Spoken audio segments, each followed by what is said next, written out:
So it'll release in early access in 4 to 5 months-ish, probably. Because the actual old dev team would get to actually go back to it now. Yeah, wow.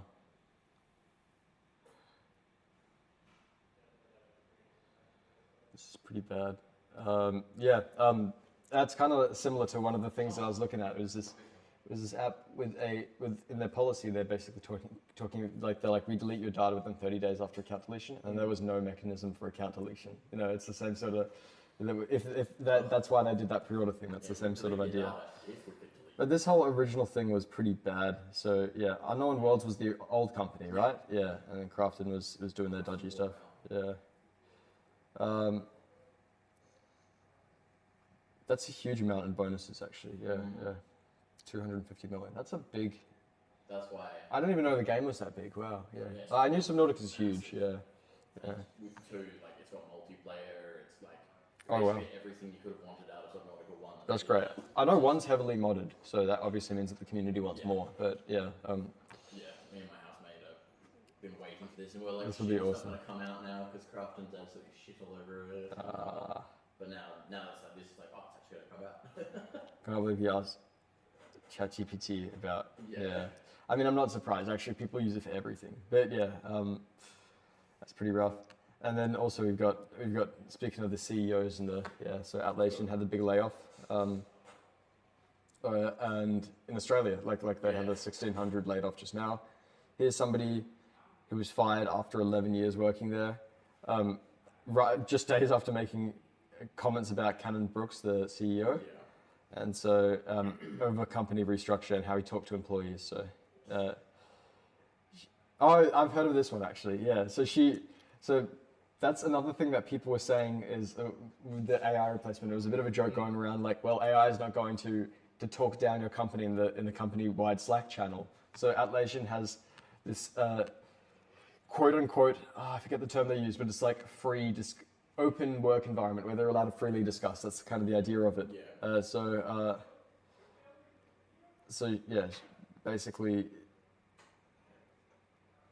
yeah. So she wrote, "What's up, outrageous? Just dialing in for my NBA's team headquarters to yell at the people whose careers I've just pummeled because that's what happened on the call." Yeah, and then she got 5 days later, saying she'd engaged in acrimonious communications and ad hominem attacks against teammates. Ad hominem means it's a character attack, but this is not necessarily even the case. Yeah. I know very well about like ad hominem and stuff. The logical fallacies. Yeah. I don't know why.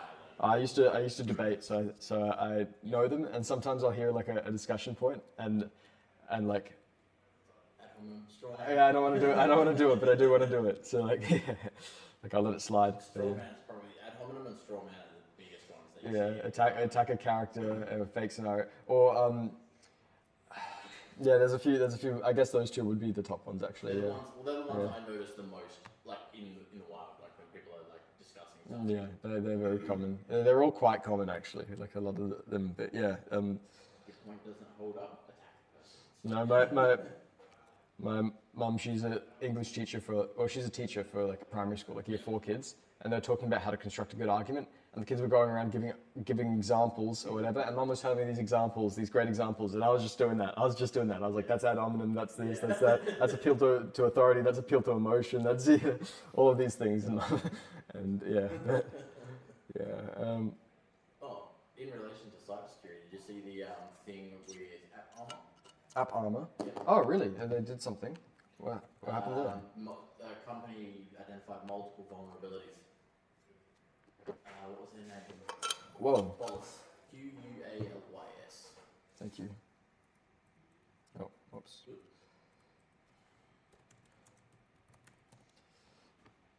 No, a critical app armor flaw. Yeah. Crack armor. Not great.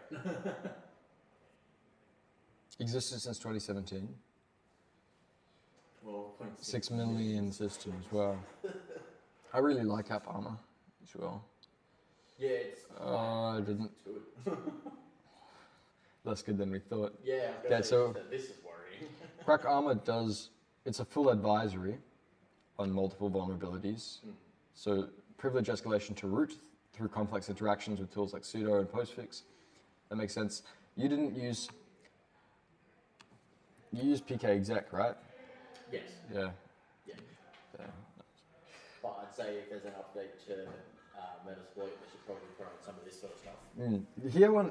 Here this one is kernel address space layout randomization, or ASLR, or in this case, kernel ASLR. Yeah. Basically, it's a anti buffer override or overread mechanism, where what you do is you change the logical layout of your program. So instead of having like, let's say that you had your memory here. It's kind of a weird thing to, it's kind of a weird topic, but let's say that you had your memory here in a program. Yeah. Instead of having it like linear, where you have like a block here and then a block here. And it's like starts from the bottom. Yeah, instead you mix it around, like make it really confusing, so people even can't really navigate. So they don't go, oh well, generally this is stored here in the stack. Yeah, exactly, and this is the edge of this boundary, and this is that. So it's not. It makes it less predictable and less breakable. So there's a few. We don't go too much into buffer overflow because it's too technical to pull off. It's in this. Well, it's not. It's not something that you can simulate very easily. Yeah, it's kind of hard to give like a simplified. It's definitely not like a first year topic, I reckon. Yeah, like you can learn the gist of it. Yeah. It's easy enough. Yeah. To show it. Yeah. That's exactly it. So or to show it and in a way where people can really get what's going on. Like for example, I could type 20 A's and show. Yeah. But it's like, why did that do what it did, or how did they get this memory address to try that? And so why with changing this, make it do that. Like there are a few cool protections, and one is address space layout randomization.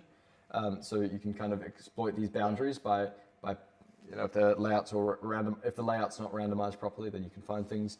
And then, or maybe in this case they were using it. Oh no, they used it to do something. Wow. So a security technique. Well, I guess AppArm is a security tool, so you often get that security for solutions. Like, we're so reliant on these security tools. Yeah. What if your security tool is the thing that's letting people in? I mean, you could even argue that any pseudo vulnerability would be the same, because pseudo people use because it's better than logging into an admin account than logging back out. Yeah. Instead, you just temporarily. Yeah, it's a limited escalation. So that's pretty powerful, actually. Yeah. And then what was the other thing I saw, which was absolutely awesome, but haven't had a chance to really look into it yet. Where is it? I want to look into this.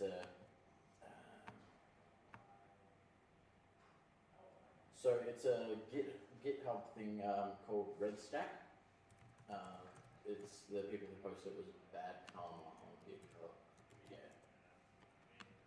Yeah, these guys. I recognize this. I was going to say with an H. What else have they? Have you sent me something else from them before, or maybe I've checked this one out. This is like awesome.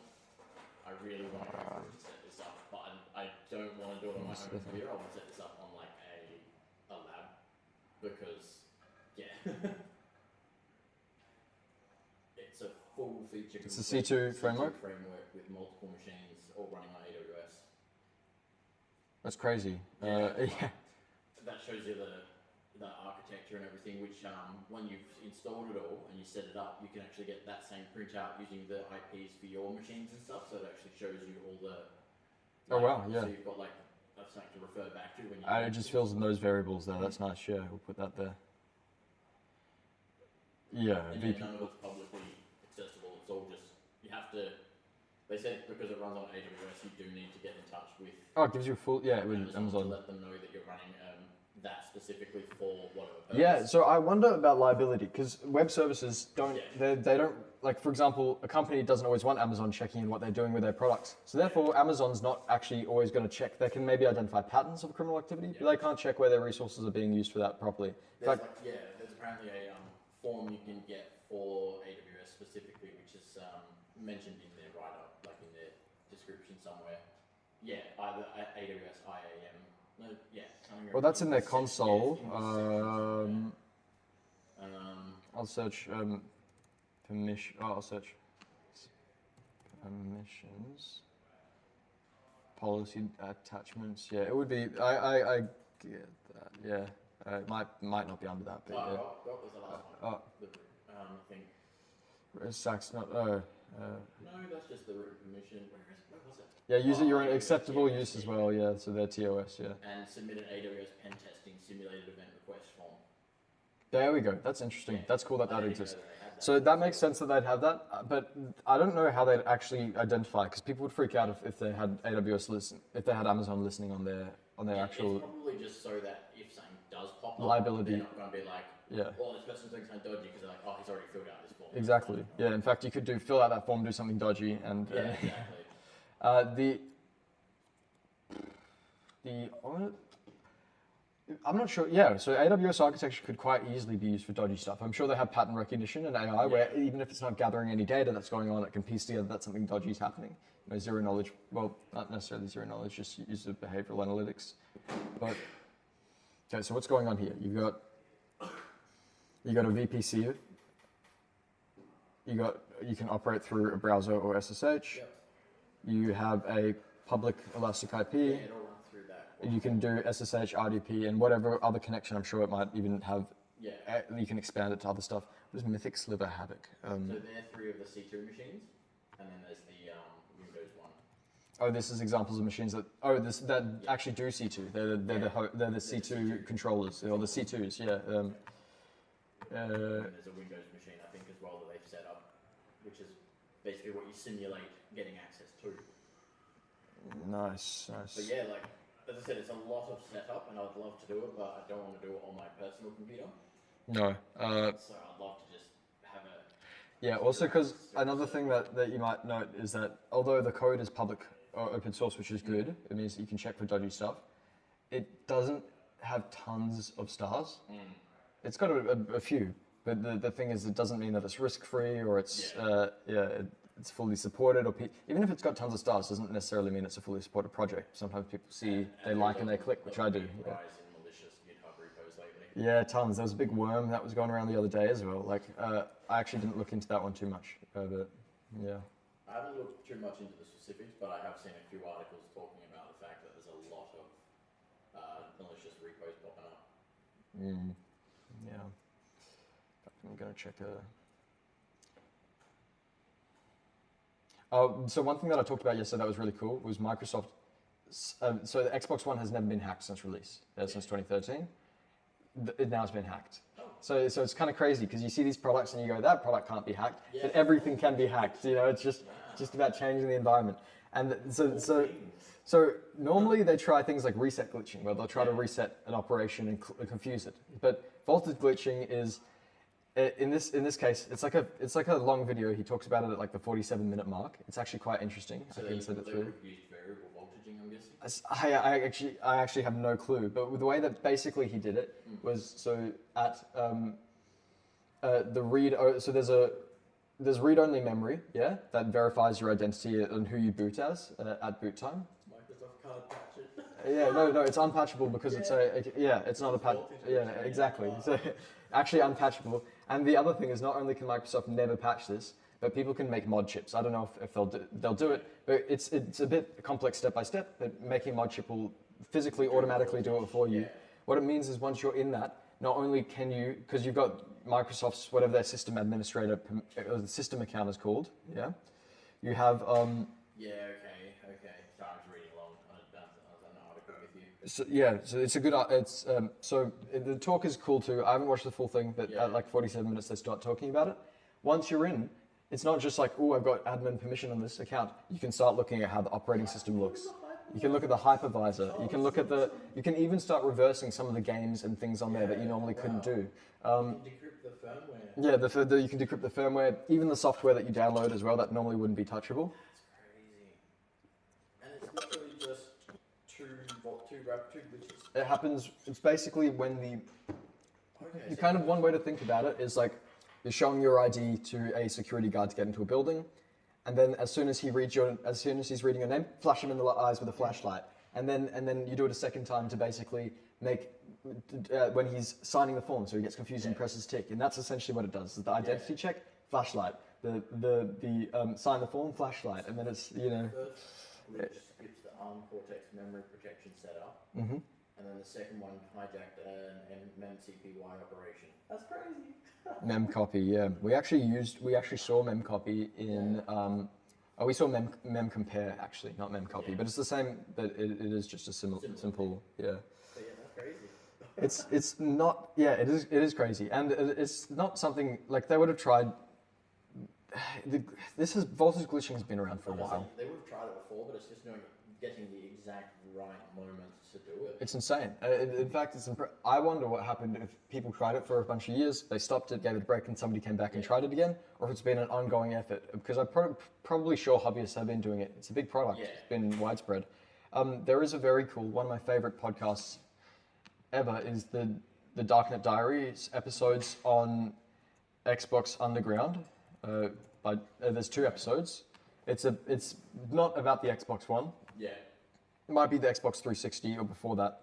Xbox development kits, basically. These people they lived near this Xbox power plant that had Xbox development development that had poor waste disposal, like whatever company they were supplying would just chuck them out. And so they had all of these physical Xbox development kits from a secure Xbox in Microsoft's Redmond campus, Washington. Yeah. On those developer kits, there were even credentials and developer credentials and things because they're developer kits. They're just for testing. Crazy, yeah. They're not secure. They're just other things. There's so much more that goes on. It really breaks out. It leads to the hack of Microsoft, Activision, Epic Games, Valve, a bunch of different information. It leads to them getting prototypes of the Xbox 360. It leads to them getting into a bunch of things. Now they're kids, so they oversay it, but basically in a wiretap. One of the kids was saying they got the US military Apache helicopter simulator software, That's crazy. Zombie Studios as well. One of the kids basically said, I've hacked the Australian Department of Defence, Intel, AMD, NVIDIA, and I know it's kids talking kids, but it's actually true. Like it seems to be true when you look into it. Google, Microsoft, Disney, Warner Bros. Like what they hacked was so impressive. There's no real reason they'd exaggerate, and it did kind of trace back. 4 out of the 6 members have pled to guilty charges. There was an Australian, lived in Australia at the time. They're all kids, and he had a raid on his Perth home. He's like the closest that, we don't have SWAT here. Yeah. But apparently the description sound, is TRD the AFP or? We have, I think they're called, there's a specific name for the squad now, but we do have a TRD, yeah.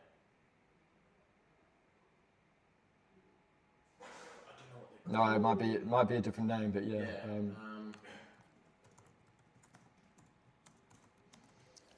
It's like Raptor Squad or something stupid. PTGs, Oh, TRT, yeah, you're right. Tactical Response Team instead of group, right? Same diff, yeah. And Raptor Squad's New South Wales, their own specific team. Yeah. It's like their anti-organised crime team that they have over there. So like bikies, like violent crime in general. They call them Raptor Squad. The AFB seems to be doing big hires. Actually, I keep getting. I don't know if that's the case, but I've seen it for a while, and I see a lot of ads as well. Even on like things like Seek and stuff, they're advertising, and they're like, they don't have really high.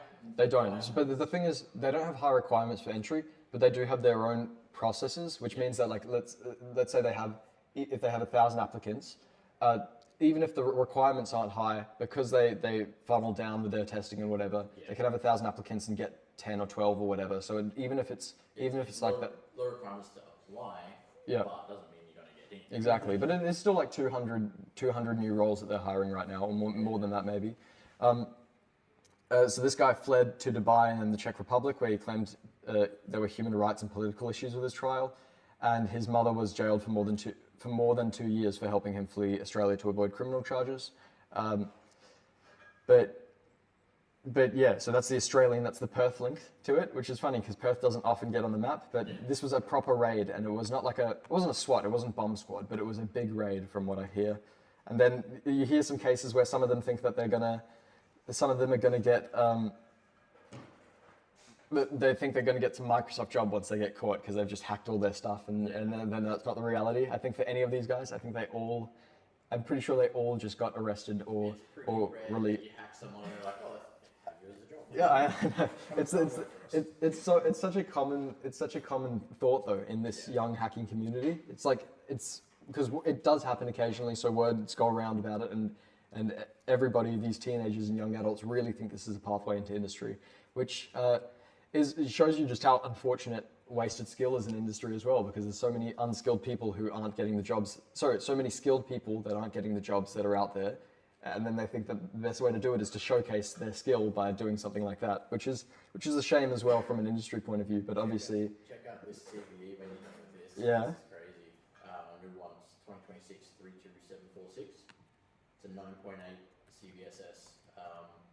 Basically, it's all you require to exploit it is a single connection to port 23.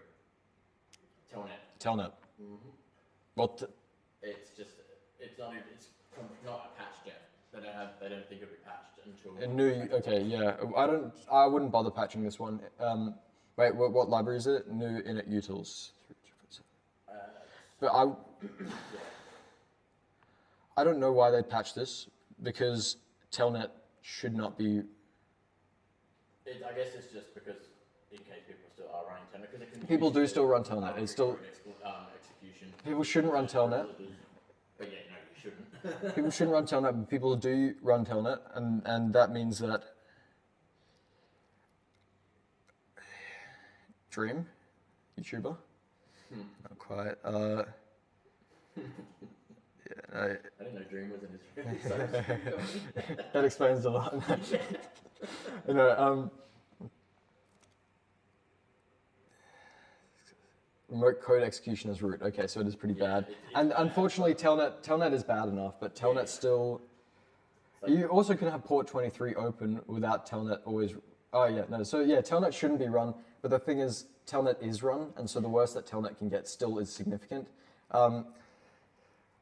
One of these guys, and in fact, this is maybe bigger than the whole other Xbox case. So this guy, Justin May, was defrauded for millions of dollars. Was arrested for millions of dollars of defrauding.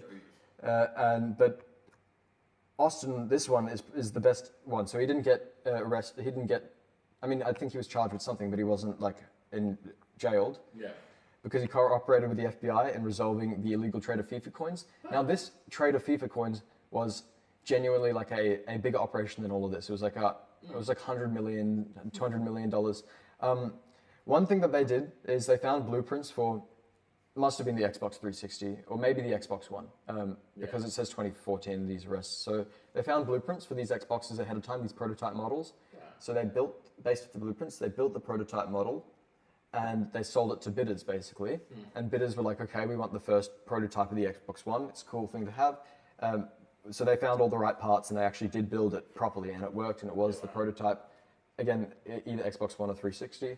They built it, they sold it, somebody paid like $20,000 or whatever for it. No, but it's not tons. It would be more if it was from Xbox, but I guess, I don't know. But they actually, the fact that they built it for cheaper than that's also impressive because they got all the supplies and the bits and then they sold it and it was lost in shipping or something like that. They lost it, the guy lost it, and they just ran from this guy. They just, they didn't pay him back. Because they were out of pocket like another 10K from the building it. So it was something, I don't know about the numbers, but it's something like that. Yeah, pretty crazy case. But this is crazy that the Xbox has actually been hacked, and it's after such a long time. So it just shows you that, I mean, and then I guess you could say the same thing about this Telnet library. I'm sure it's been vulnerable for years, and then they go back and hack it. But it is insane. So yeah, digital archivists will like this. That's a good point. People love hacking game consoles and finding background, the games, the firmware, the OS. I'm looking into hacking my old original Switch. Nice, yeah. Because I can turn it into a pen testing. Cool. That is very cool, yeah. You can even. I checked, and it has an Atheros Wi-Fi chip. That is great. That's really cool, yeah. Yeah, so 2.4, yeah. Yeah, I could literally. All I need to do is this. I think these ones are also switches were also voltage glitching because you actually have to basically buy a little thing for it. Yeah, it's a mod chip. Out certain pins on the thing when you're booting it to then get into be able to completely root the system. Yeah, that's very cool. You can basically do a full install of Linux on your Switch once you root it. Yeah, wow, nice. That is really cool. Yeah. Yeah. So obviously not right this second, but once I can, mainly because I've lost my adapter for my bloody micro SD card. Yeah. It's literally the only thing stopping me from doing it is the fact that I don't have an adapter because this has got an SD card reader, but it's the big fat SD cards, whereas the Switch uses a micro. Yeah, this is Gary Bowser. Yeah. Yep. Oh, okay. So yeah. Okay. He's basically Team Executor was the Nintendo hacking guy. So he's sentenced to 40 months in prison. It's actually that's a very long time for. But and then his restitution is about $14 million. His damages were probably higher than that because what he did was hacked. Circumvented the console protections. The group, he was the face and the salesman of that group. He was basically pretty public about the whole thing. And ordered to pay 14.5 million. The part was to the U.S. government, probably for legal or law, for legal and related costs, and then the other was to 10 million to Nintendo. An agreement. But following his prison release, an agreement follows Nintendo to take 25 to 30% of his gross monthly income. The penalty is likely to pay for the rest of his life, of course, because otherwise he would have to earn, if they can only take, say, 25% of his monthly income, then he'd have to earn $40 million to pay them fully back. As of early 2024, he had paid a minimal $175 of his prison income. He was still in jail at the time, to be fair, but it's not very much. It was treated as a major victory by Nintendo to combat piracy.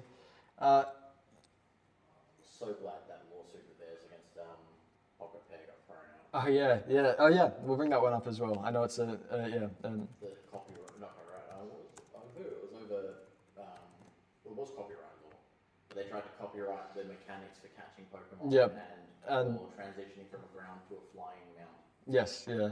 And the people basically like. But it's ended, right? This case. Yeah. It wasn't successful. These things have been around since like forever. Yeah, it predates. Dragon Quest or like Digimon and all these things before Pokemon was a thing. Dragon Quest, you specifically threw an item at a monster in one of the old Dragon Quest games. You would throw an item at a monster and that was captured. Yeah. So it's like you can't copyright that. Someone's already done it. It does remind me. It's the same sort of concept. It's a bit of a different area, but like even like the people that sue musicians for not for sampling but for using the same chord progressions. Yeah. And basically, what happened was there was a group that in. There was a group. Ed Sheeran's the best example of that case, and I think he won the case because basically he just showed that. And one of the things he did on trial was show that all these songs were just the same, or could be played with the same four chords. And there was a group that basically what they did is they hard wrote to a CD, which is the sort of, or they created a software that generated all combinations of chords, in perpetuity, which basically means that nobody. Like, technically, they could use that to sue everybody, but that makes a song after them. But basically, their point was for defensive purposes. So basically, anybody else who's getting sued, they can say, wait, hold on, but you took from these guys first. Yeah, so either drop the case or just, pay these guys everything. It all goes to these guys. So, here,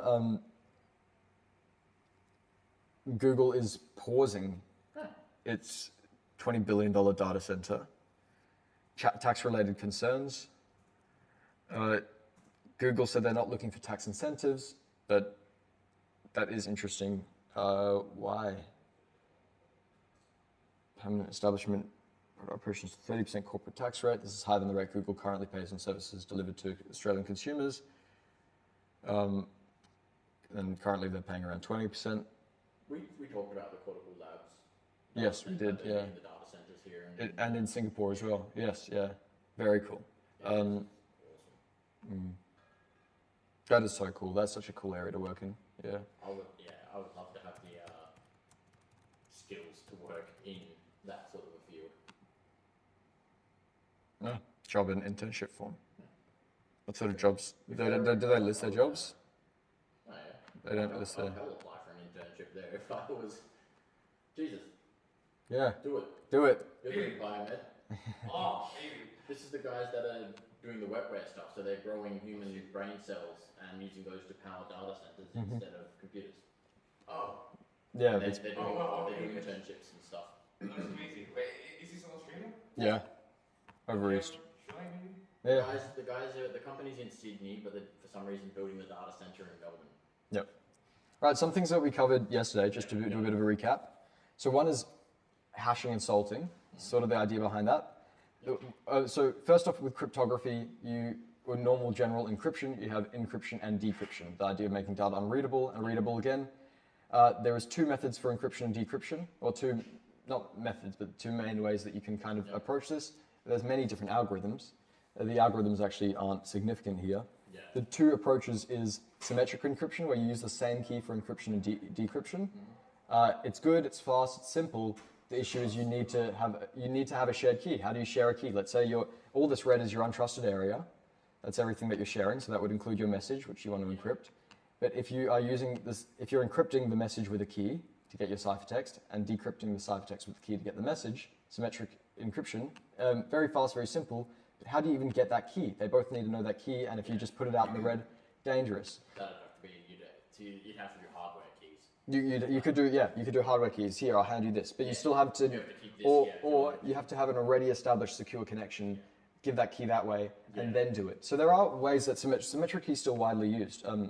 In fact, but that's because there's ways that we can do secret key handshakes that over unsecure channels, and that's part of the thing that makes it so possible. Yeah. So, for example, symmetric key might be really fast and efficient, and you want to send your message over it. So what you do first is you do asymmetric, the other technique, and then once you use that to share your secret key, and then once you have the secret key, you shift back to this method where you use the same key both ways. Asymmetric's more complicated, it's often more computationally strong because it needs a relationship between a public and a private key for everybody. But basically the way that it works is whoever you're sending it to, you encrypt with their public key, which is known to everybody. Anything in the red is known to everybody. Yep. You encrypt with their public key, and you decrypt, and they can decrypt with their private key. So only they can decrypt it. Even you couldn't decrypt it once you lock it up. It's like putting a message. I know I'm going very quick, so just tell me to slow down if there's a concept. So let's say that you had a lockbox for your letter out the front of your house. Is that, sorry? The unknown USB. Oh, okay, yeah. Do you want to yank it out? I didn't even realize that was up. Yeah, I needed to be in there. Is that yours? No, it's just leave it next to it. Yeah, no, I don't. I could connect to it, but I'm worried that I won't be able to get Wi-Fi. I don't know how. Yeah, like if it. I didn't look into it, so I'm just plugged in. Yeah, so basically, think of a lockbox outside somebody's house, and only they have the key to unlock that lockbox.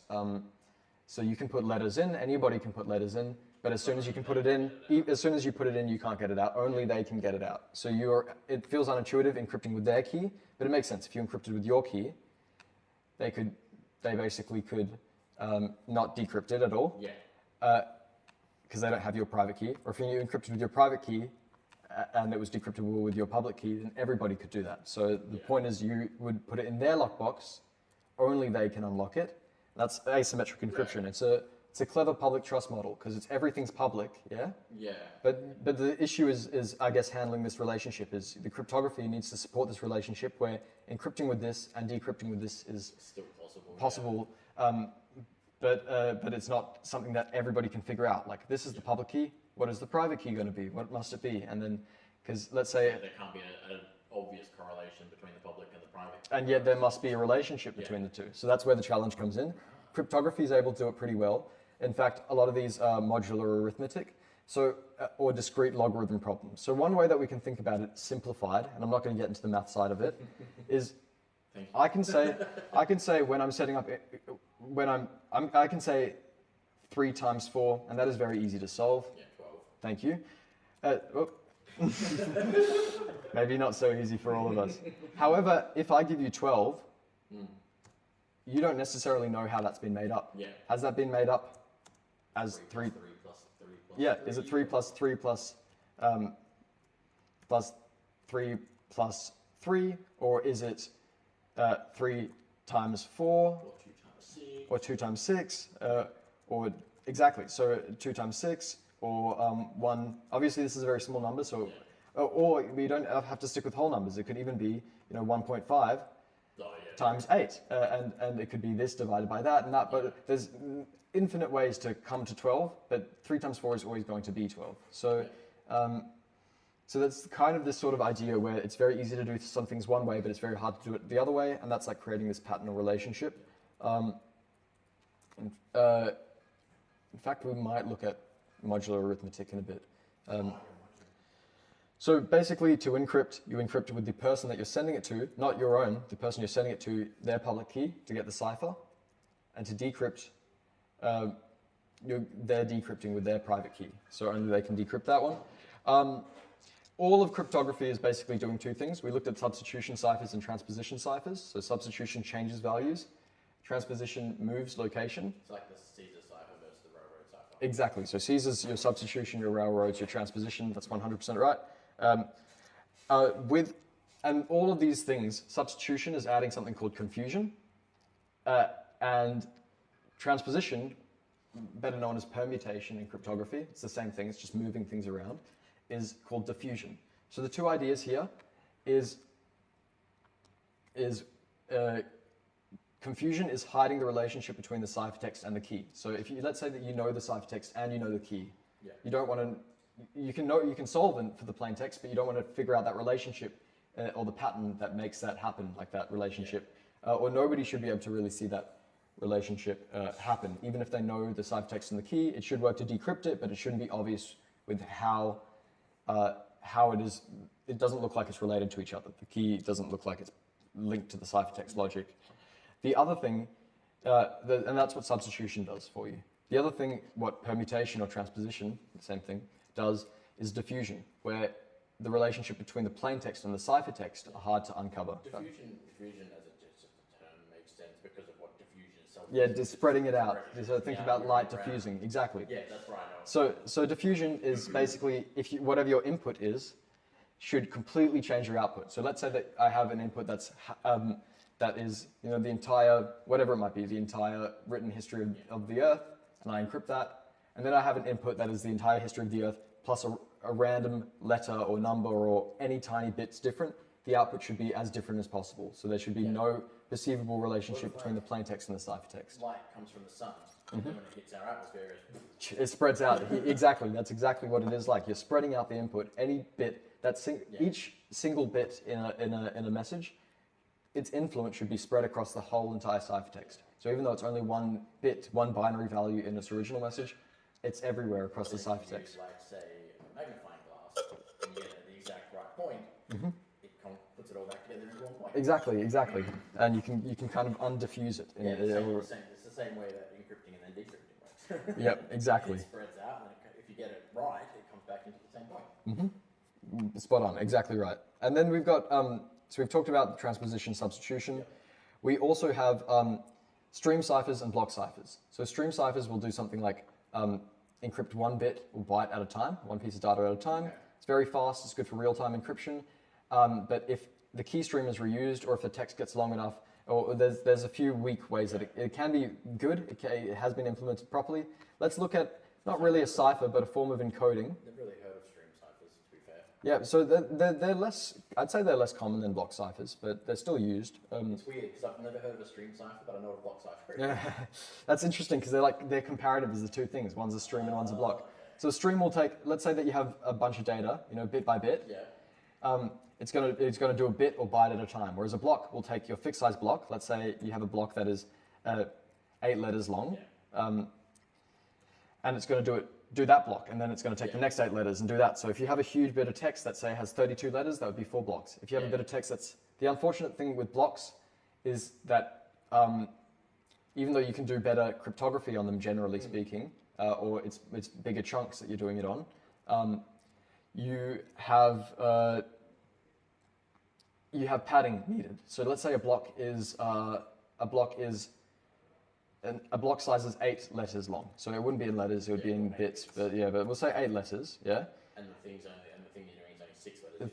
Then you're going to have to pad out 2 letters, and it's a waste. It's a waste of space. Or if the thing is 9 letters, then basically you'd have to pad out another 7 letters. You start a second block. There we go. We've got it. So that's right. And block ciphers, like these ones, DES and AES are both symmetric key encryption, but AES is still widely used just because it's and unfortunately, What do I know AES from? AES is kind of what's in the background of a lot of our, I was like, something I know of specifically. all of our, like a lot of our stuff. So even I think even TLS, that's where I know. Wi-Fi uses AES, AWS uses AES. AES 256. Yeah, not TLS. file.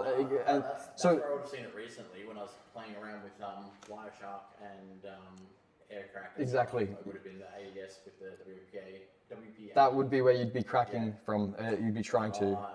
So you can only really do that if you have a weak password. It's very strong. Yeah. It's still a good standard, an advanced encryption standard. DS was your data encryption standard. So you can see that obviously DS used to be your data encryption standard, and they meet up and they talk and they change their mind or realize it's weak. AES is widely used. It's good, and because it's symmetric, it's good for even though it is a block cipher and it is. It's still faster than asymmetric encryption. So what you do is you'd first share your secret key, then you do something like DES encrypt a file. So that's a use of that, or encrypt that file. There are still weaknesses like with DES. AES is pretty strong. But with stream ciphers, you're doing it bit by bit. So we kind of looked at, it's not really a full cipher, but kind of an example of how a stream cipher could work, and the shortcomings of it is something called XORing. So here it is. So XOR, this is your XOR operation. It's like an OR operation. The only difference is if you have 1 and 1, instead of it being 1, it's 0 instead. So if both are true. That we were looking at Behemoth the other day with Jackson. We XORed that, that's right. So if even, it's a 0. If odd, it's a 1, basically, for XORing. That's the idea. And we have a message, hi, which we converted to binary. We have a key, okay. In this case, it's the same length for simplicity, converted to binary. When we XOR together, we get our cipher, and the ciphers, and in this case, it's so weak that the cipher would preserve your patterns and all that. But that's fine. It's not really encryption; it's just encoding, XORing, but it is encoding with a key in this case. We get our cipher when we decode with the key. We get our message back, but when we decode with the message, we get our key. So let's say if the key is reused, that can lead to vulnerabilities. Now. Stream ciphers aren't that simple. There's a bit more going on, but it still, unfortunately, has that same shortcoming where if you reuse your key stream, there's vulnerabilities. There's also things like, RC4.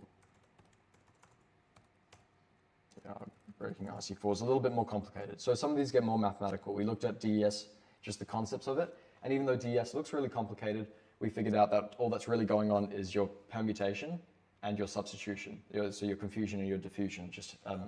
And we could. Stream ciphers were for things like GSM mobile calls and audio video streaming and stuff. Right? Yes, yeah. So like Zoom calls, you still use stream ciphers. You just need a fairly strong.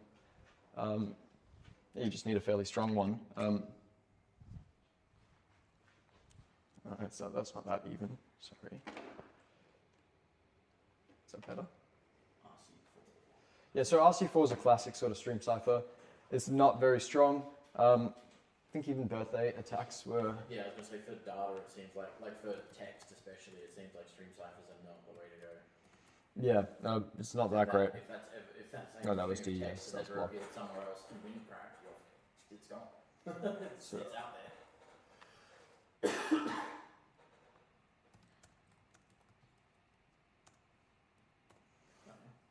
I'm not going to go into the whole thing. Statistical issues and vulnerabilities. So you want that diffusion to happen, but you don't want the pattern to be clear. It'd So be the same with a substitution. Key scheduling. You'd still have the number biases and stuff where this word appears. exactly.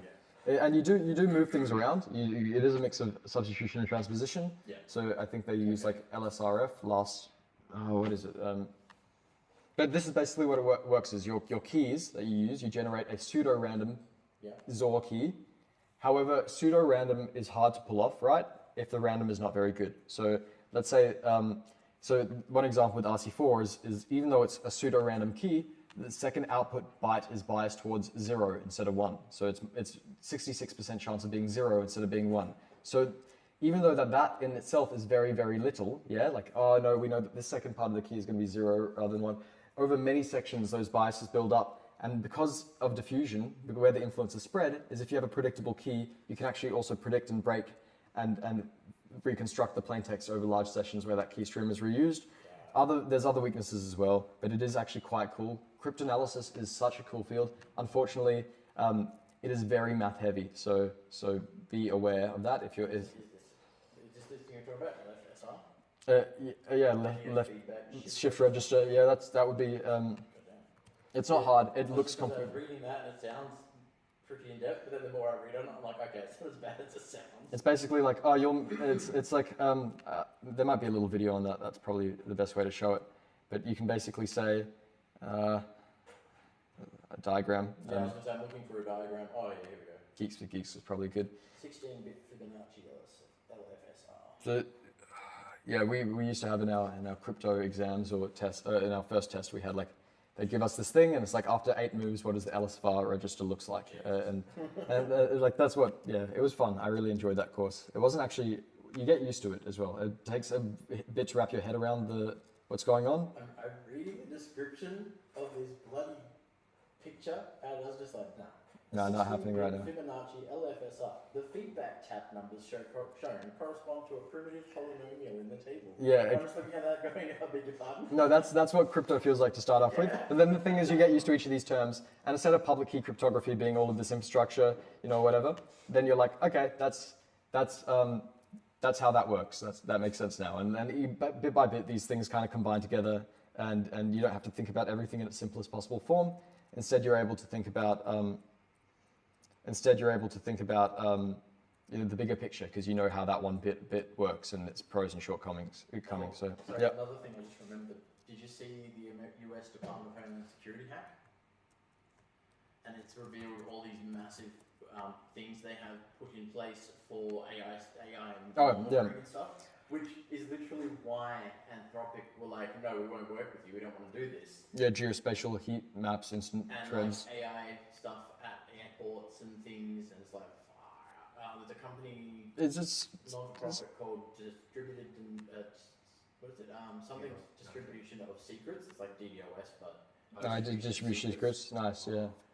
They put it all out there. They didn't hack it. They didn't find the information, but they put it out there for everyone to see.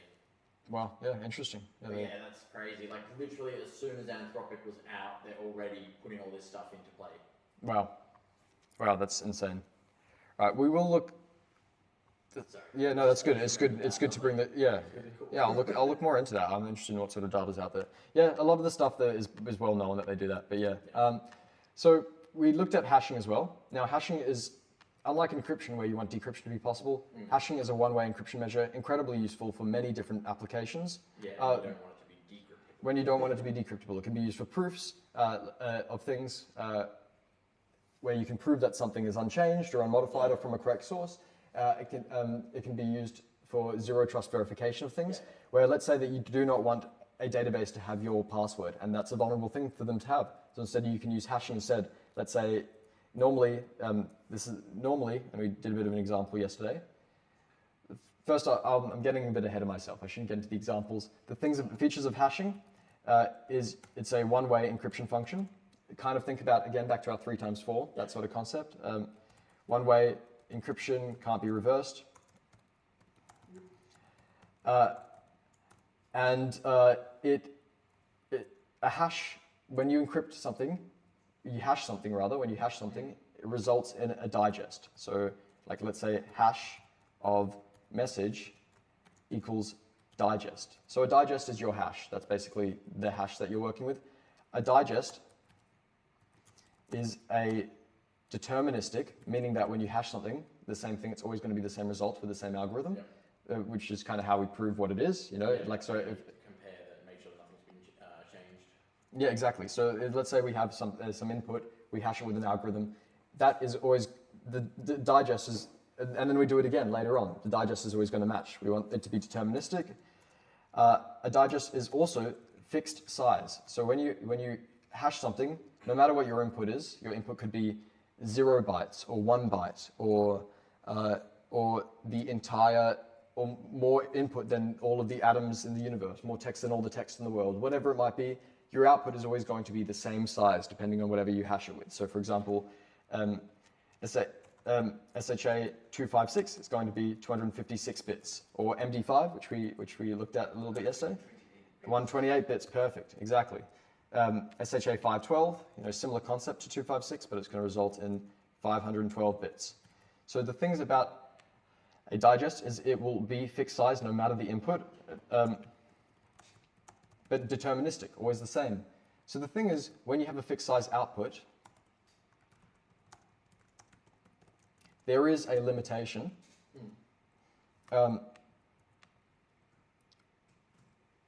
Basically, let's say that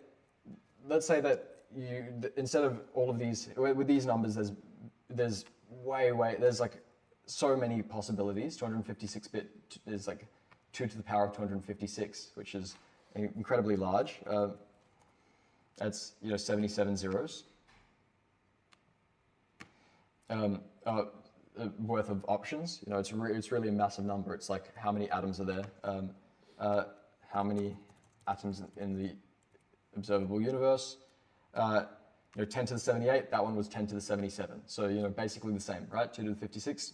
512 would be way beyond that, yeah? So there's more possible outputs than there are atoms in the universe, out of these 512 bits. However, the thing is, with a fixed size output, when you can only have this many combinations, there is still a limitation, and your inputs can be infinite, right? You can put in any input. You could press A or A one time or A infinity times, yeah? And it's all going to result in the same fixed size output. The issue with that means that you are going to have multiple inputs that will result in the same output. It can be incredibly rare when there's lots of possible outputs, but it can happen. So if so you've got a fixed size output and infinite input options, yeah? That has a risk of collision, where two different inputs result in the same output. Yeah. So you want that to be incredibly rare, and by having good diffusion and confusion, it should be very hard for somebody to basically figure out the inputs that result in a hash like this. So some older hashing algorithms like MD5 or MD4 have collisions or patterns that exist. So for example, this bit's more likely to be this, or this is more likely to be this, or this sort of input is more likely to have this effect in the output.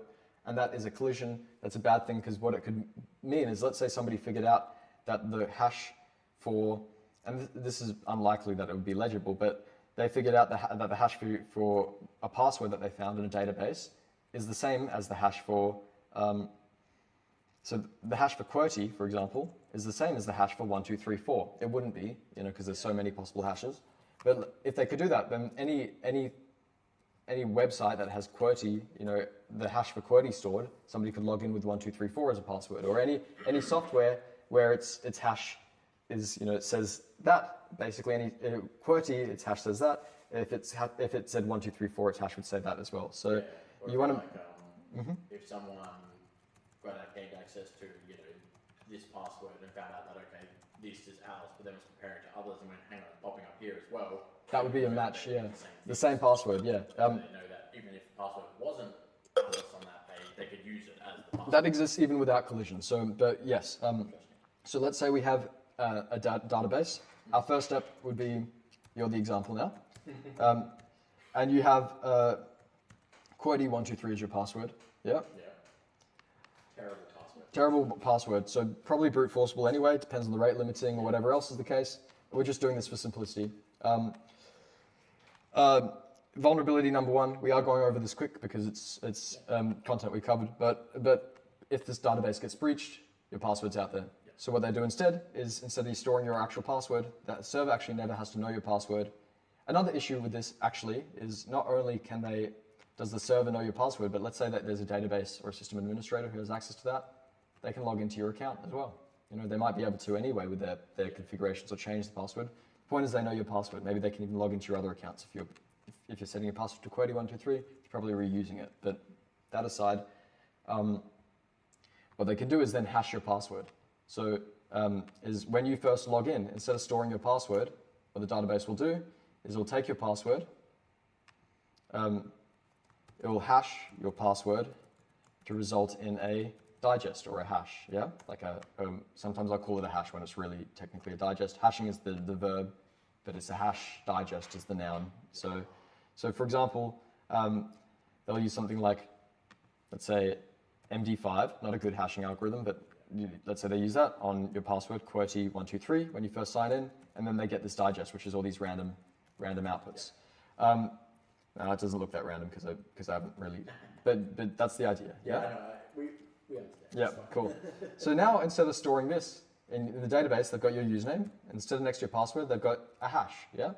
And what they might have is it will store it this way. So it'll say something like, this is kind of how it would look in Linux, is you'd say Jai, and then it would have a code that tells you what sort of hashing algorithm it would be.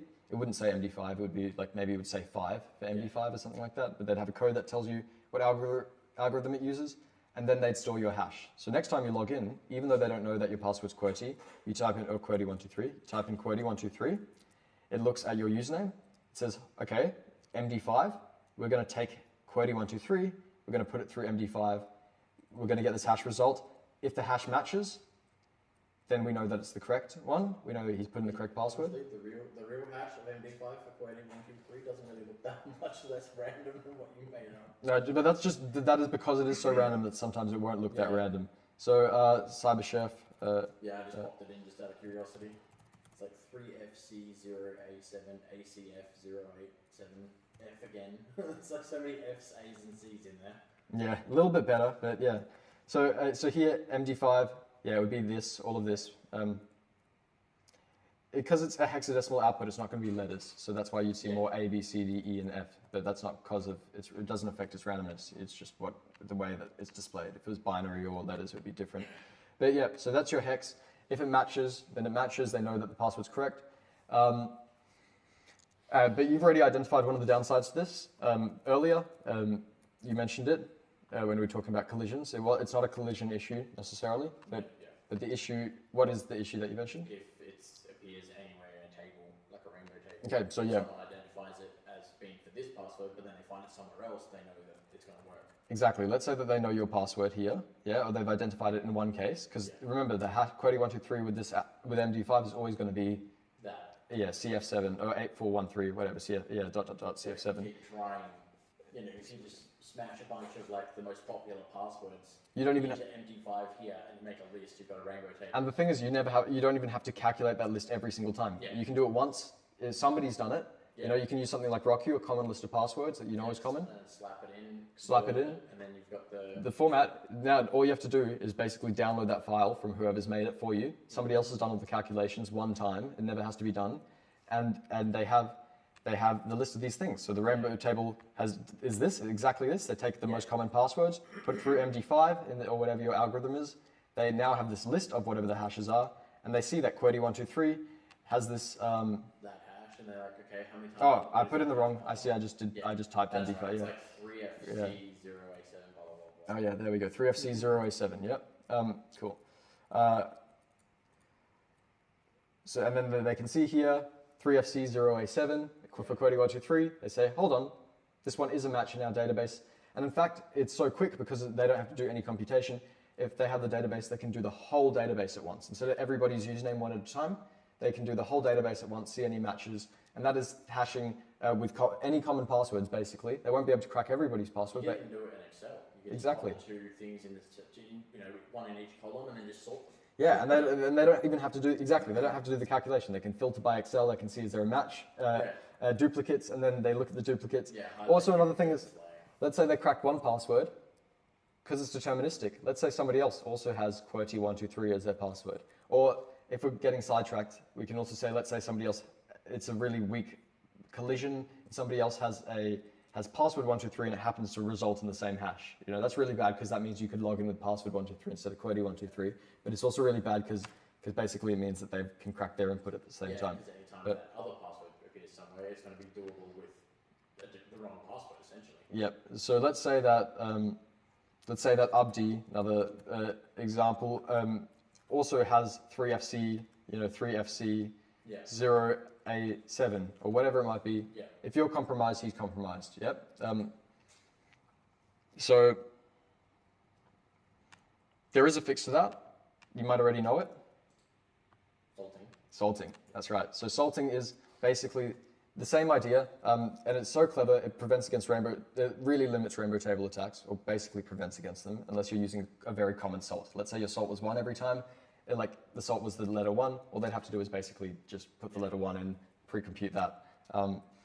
Or if everybody had the same salt on a website, even if it was strong, then they could, even though they can't pre-compute it, use a rainbow table, they could just very quickly generate a rainbow table with that same salt. So everybody should have a unique salt, and that means when you first log in, instead of what they had going before, in fact, I'll bring that back up. instead of what they had before, what you do is when you first sign in, it hashes your password plus your salt, a random string of characters that it generates, yeah? Yeah. And that is your digest, yeah? So, it's going to be the same size, the same length, because the digest is going to be the same length regardless of the input size.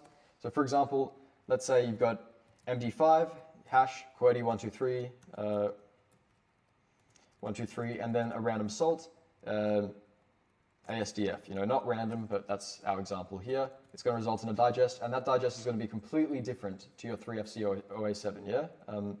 So ASDF, that's going to be 60A ... And already that protects against rainbow table attacks, yeah? It prevents you being flagged in those pre-computed attacks because those lists haven't been generated for your password. Another thing it protects against is duplicate passwords showing up as the same thing because somebody else is going to have, let's say instead of ASDF, they have FDSA as their salt, yeah? Another random salt. Because you shouldn't be able to... The password theory is the same, but because the salt is different, it's going to give it a different hash. Exactly. So when you log in now, if you logged in with QWERTY 123 and this was just written this way, it would try to hash with MD5 and it wouldn't match. It wouldn't be able to authenticate you. So the salt is actually stored in plain text next to your database. So it's so ASDF for you there and FDSA for Abdi here. Yep. And basically what it means is when you log in now, it looks at your database and it looks at the salt, and it's in plain text. So the hackers would have that too if they compromise, but that's not a big deal really, because it still prevents against these pre-computed tables. Yeah. So instead, if they crack yours, it doesn't mean that they've cracked his, and also it means that they have to manually crack yours. So for every single person in this database, if they have a unique salt, they have to basically try this common list of passwords. They have to run through until they say, okay, it's not common enough, we just give up. Yeah. Or they waste days of time trying to crack it. And the way that they'd crack it, and the way that these password crackers work is all they do is just redoing what the login is doing. So they look at the database, they look at your, so rainbow tables, you just have this pre-generated list. If you're cracking though, for every single user, or every single hash, you basically say, okay, we're going to try, we've got this password list, we're going to try most common password. We're going to add the salt, if there is a salt. Yeah. And then we're going to hash it. We're going to see if the hash matches what they have. If it does, then it cracks. If it doesn't, we try the next. And they go through each one. They try hundreds, thousands.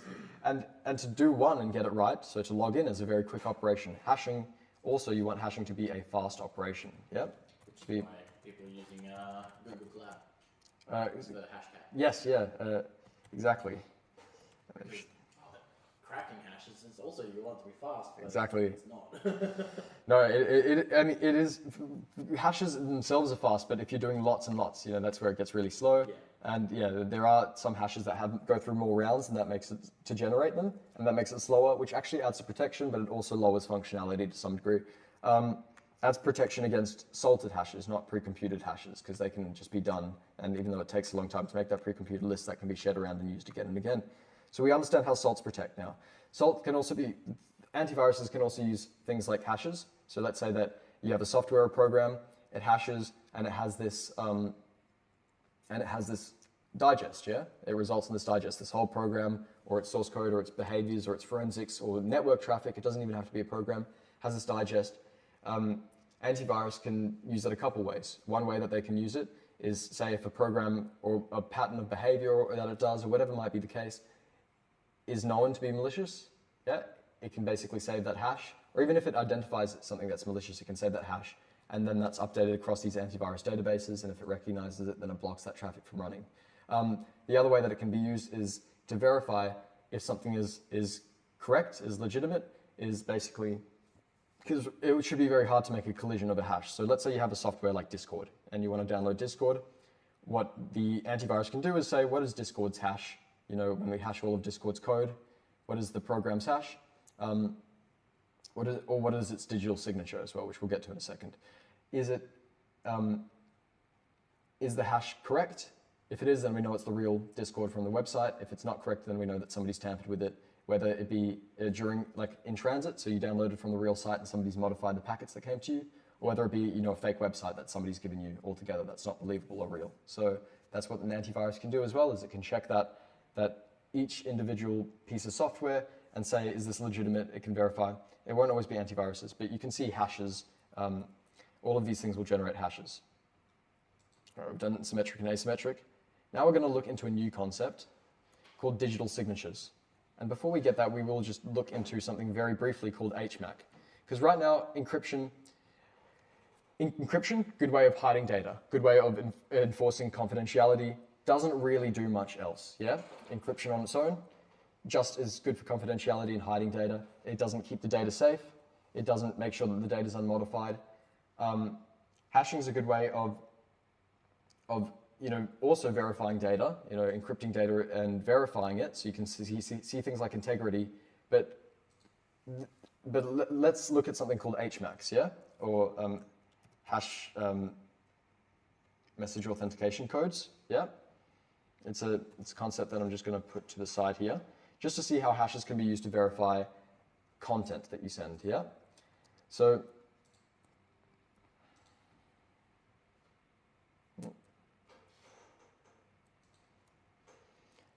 an HMAC, Oh, Mac, sorry, Mac, my ears. yeah, message authentication code. HMAC is your, it's pretty big, is your hash-based, just make that a little bit smaller. Hash-based message authentication code. Basically, the way that this will work is now we understand that hashes can basically, we can convert messages to hashes to kind of make them,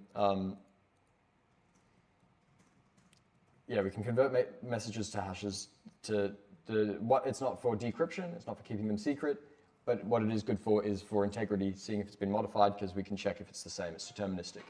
So basically, what an HMAC will do is you'll have your message that you want to send, yeah?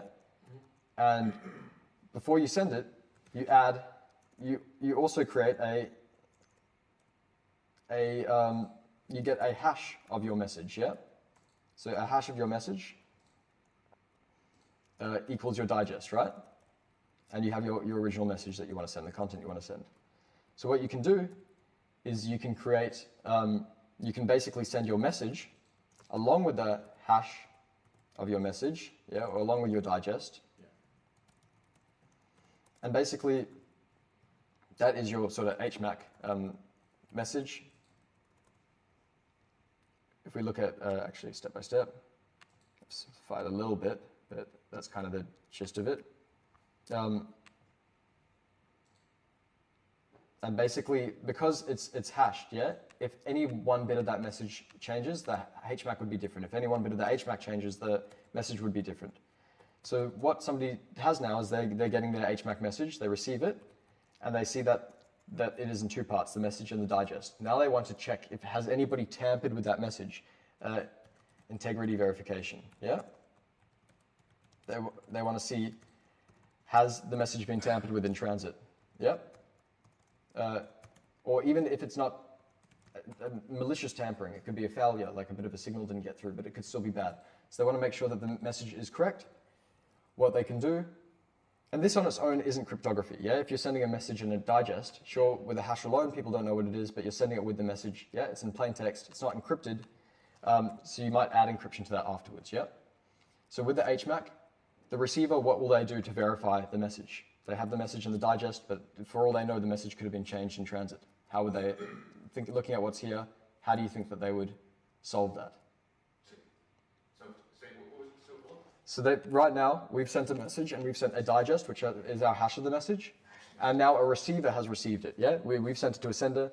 Now how does the receiver verify that nobody has intercepted and modified that message?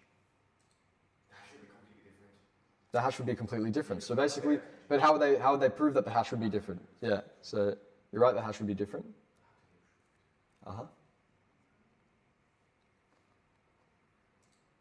How would they prove that the hash would be different, or? Yeah, how would they prove that their message is correct or the hash would be different? Yeah. Comparing hashes, but that's, I reckon it's common sense. So does it? My brain's just not really working. That's fine. Key for this one to compare? No, they don't have a key. All they have is the message and the hash. Let's say, for example, I wanted to send a message, hello, So what I'd send to them would be, I'd get my hash of hello. In this case, I'm just using MD5. It's not really a good HMAC. And it's a simplified version of, it's just the gist of how HMAC works. I send hello, and then along with that, I send my hash. Oh, so they just check the hash, see that it matches what the message was. Exactly. So they check the hash, see they've got this and this, but how would they check the hash? Like they can't reverse a hash, but they can do another thing. Hash the word hello. Yeah, so they basically will take the message and they rehash the message, then they compare and see if it matches. If it matches, success, they know the message hasn't been tampered with. If it doesn't match, then they know it does tamper with it. So it makes sure that the hash and the message align. What it doesn't, so the message, like let's say you download a program, it's very helpful for that. What it doesn't verify, though, let's say that somebody could have changed the message to goodbye and added their own hash in there, yeah? They could have just sent that message anyway. So it doesn't verify who the sender was. It does not verify authenticity, who the sender was. So anybody could send an HMAC, that's valid, yeah? I as the bad guy could change the message to goodbye, add my hash for goodbye. They check hash goodbye, see that it aligns and matches and go through, but it does make sure that it has not been modified in transit. So that's the main thing that it does. Yeah, it checks the integrity there. Any questions on that one? Because we are going through a lot of concepts pretty quick. No, nothing yet. Yeah, not many. Like drinking hamburger. I'm not sure if Giants drinking hamburger. The shade. I'm pretty sure you have experience, so, but you don't have that much experience with crypto. No. Rage baiting. No, I'm not sure. He's very. No, we leave it. Yeah. Oh, yeah. Okay, so it does something. It also doesn't add any encryption. So what we do is we add the encryption on top of that. Yeah. So let's say that we have public key cryptography. We've got Alice and Bob again. Yep. It could be private key as well, but let's say it's public key. We have Alice and Bob. I'm just going to put them down here. Zoom in a little bit. Nope. Zoomed out completely. Zoomed in a little bit. And this whole area, the red is this untrusted area that they can't trust. So let's say that Alice and Bob want to send a message to each other, and not only do they want to send an encrypted message, but they also want to send a message with HMAC to verify integrity. How would they do that step by step? So let's say Alice wants to send a message to Bob. What's the step by step for this one? Public key. Yeah, public key cryptography. So Alice has let's say Bob is sending a message to Alice. Yeah, Bob is the sender. Bob is the sender. So what? Alice is public. So we're going to try and put it in these terms. Yeah. So what is what do we do first? So Bob has a message he wants to send. He wants to get it to Alice securely and with integrity. So he can encrypt that message. Yep, that's it. So he would encrypt that message. He's Bob, so what would he encrypt it with? He'd use it with Yeah, with pub A. Yep, that's right. Yeah, that's right. Because she's decrypting, she's the receiver, she'll decrypt with pub B. So on our own, that's our ciphertext, yep. And we could send that over to Alice, and she could decrypt with priv A, get decrypt priv C with that. So right now she sent it, and that works, it decrypts, but she can't verify that nobody's really tampered with it at this stage. So what do we try? Sorry, what's the question? How do you verify that nobody's tampered with it? Mm. I think that's the same thing before. We just encrypt the message. Well, it's been encrypted. With the same, right, so we encrypted, yeah. I mean, you could always salt it, but... But salting, she doesn't know the salt then. Yeah, I was going to say she would need to, that's what I'm It's a good thought.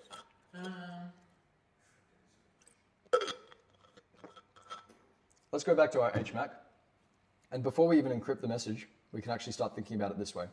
So we're going to do basically our HMAC, we can think about this way. Are we worrying about security at the moment, or just purely how to do it? We are worrying about, we'll think about how to do it, but we'll look at the security shortcomings. So for I was example, going to say, if you're doing HMAC, then you can just have the message included plus the thing so that you can verify that it's not been tampered with.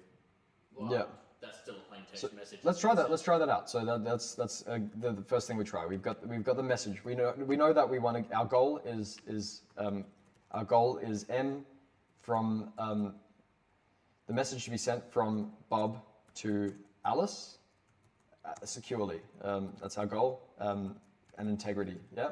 So with confidentiality and integrity. So yeah, we can try with that hash first. So we take the hash of, how do we get that HMAC that we were talking about? Message first, digest. So it would be, yeah, that's right. So how do we get that digest? So back a step. Hash the message. Hash the message, yep, equals our digest, which we'll call D, right? I'll say Hang on, so those letters in numbers, that's got a digest.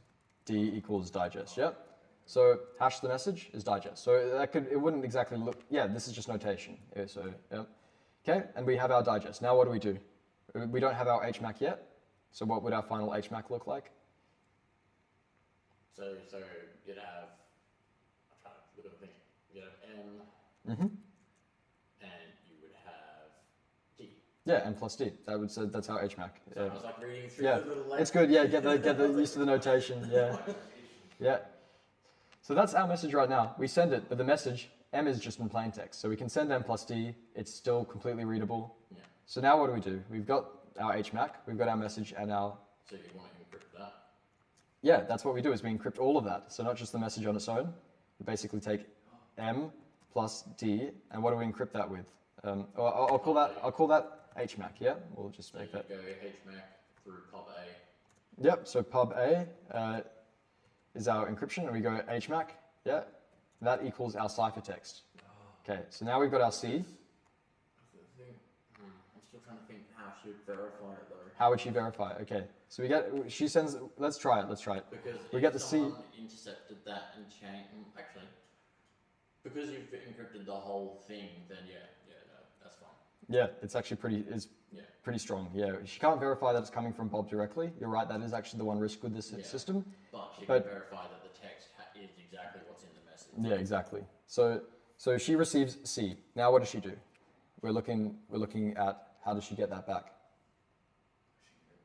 I should say this notation is a little bit wrong. I should say encrypt with the HMAC with pub A. Yep, yeah, that's a bit more like how. So that's still the key. So she would decrypt it, which would give her the HMAC. So how does she decrypt it? D. Decrypt with D with pub A. What is she decrypting with pub A? No, not that. She doesn't have the HMAC yet. C.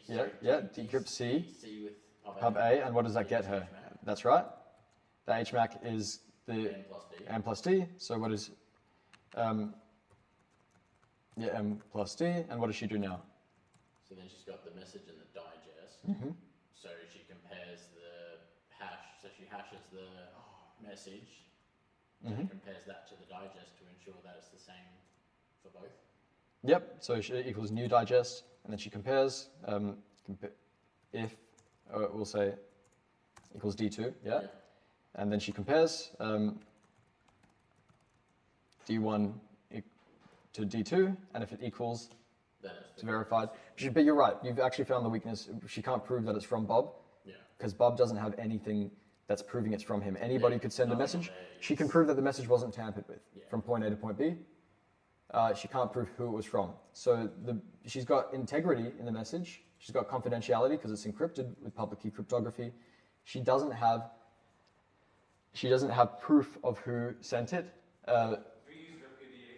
So repudiation is basic. So there's two things that we are going to look for, our two goals. One is authenticity, like the sender. Yeah, it can get confusing because it looks like CIA availability, but it's authenticity now, the sender. Yeah, who sent it. And non-repudiation basically means if somebody says I never sent that, or a system says I never sent that, you can prove that they did send it. Yeah, they can't deny it later on. So that's tied very much to authenticity. Authenticity is proving who somebody is. Non-repudiation is making sure that they can't really lie about it as well. So let's say that I send you malware, and I say, I never sent you malware. You can say, yeah, you did. This is directly linked to your identity. And digital signatures also help with that. So basically, looking at our current problem, we can't prove who somebody is, right? Yeah, we can send messages securely. We can send it with integrity and prove who it is. But how can we send it in a way where Alice could prove who Bob is? We want Bob to do the same thing, but we want Alice to prove that it wasn't somebody else in the middle, because right now somebody else could make a message, send it to Alice, and say, hey, this is me from Bob. It doesn't prove this. So looking at the same tools at our disposal, I'm going to give a couple minutes of thought. I'd be surprised if you cracked it, because this is like something that scholars, cryptographers would have cracked and solved. Let's see if just looking at the tools at our disposal, you can think of a way or a method where Bob might be able to prove who he is in an indisputable way. Without providing any prior information to Alice, or? Yeah, other than what's already in this public realm, yeah. Well, does password. Alice know does she have access to pub B? Yeah, she does. So everything in the red is publicly known, yeah. Yeah, so he could provide like a hash version of his, or some version of pub B. Everybody knows pub B, though. So you're thinking on the right track. Yeah. You're thinking on the right track. Pub B will be relevant here. So if Bob's trying to prove who he is, send a message and prove who he is, so Alice knows, or Alice knows that it is from Bob. Source, trust me, bro. So But Bob can't give his proof B. He can't. No, he can't give this. As soon as he puts it in the red, then that's dangerous. But you're thinking again on the right track. You're thinking on the right track.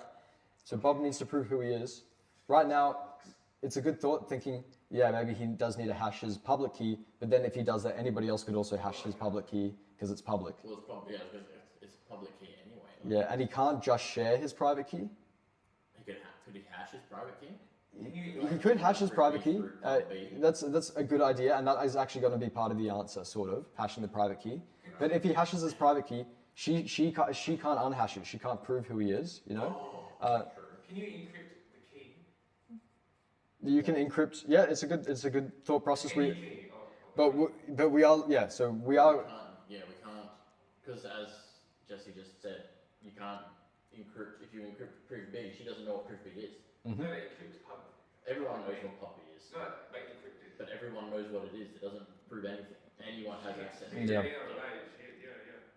Yeah, because I had the same thought before, and I was like, well, no, because anyone can access it. Sometimes it's fine if anybody can decrypt it. So in the same way where if Bob receives, you're both on the right track and so close. It's just a confusing concept. So if Bob receives, for example, if Bob receives a message, yeah, only he can unlock it, yeah. But we want to kind of do the reverse of that, where we want Bob to encrypt a message, and it could have only been him that sent it there. It's like only this person can put it in the mailbox. Yep. So, but anybody can see that it was that person that put it in the mailbox. It's like the opposite way. It's so let's think of the tools at our disposal. And I will give a bit of a hint. It is just using pub A and pub B, so proof B, to prove who he is, basically, for the most part. Pub A and proof B. Yeah, so no, not pub A, my bad, I messed up. Pub B and proof B. We will use actually pub A later on in this, but it's normally what Bob does is he doesn't even touch his keys when he's sending a message to Alice, right? Yeah. If we look at this message here, Exactly. he used He uses pub Pub A. A. And sends something to Alice. so, but now these are the things that are going to pop up here. If he encrypted with pub B, nobody could decrypt it, yep? But what if he encrypted with something else? Well, no, people could decrypt it if we encrypted with pub B, because pub B is public.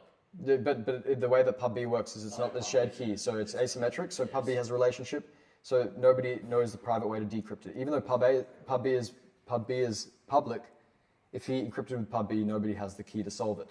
But remember, there's this relationship between pub B and pub A.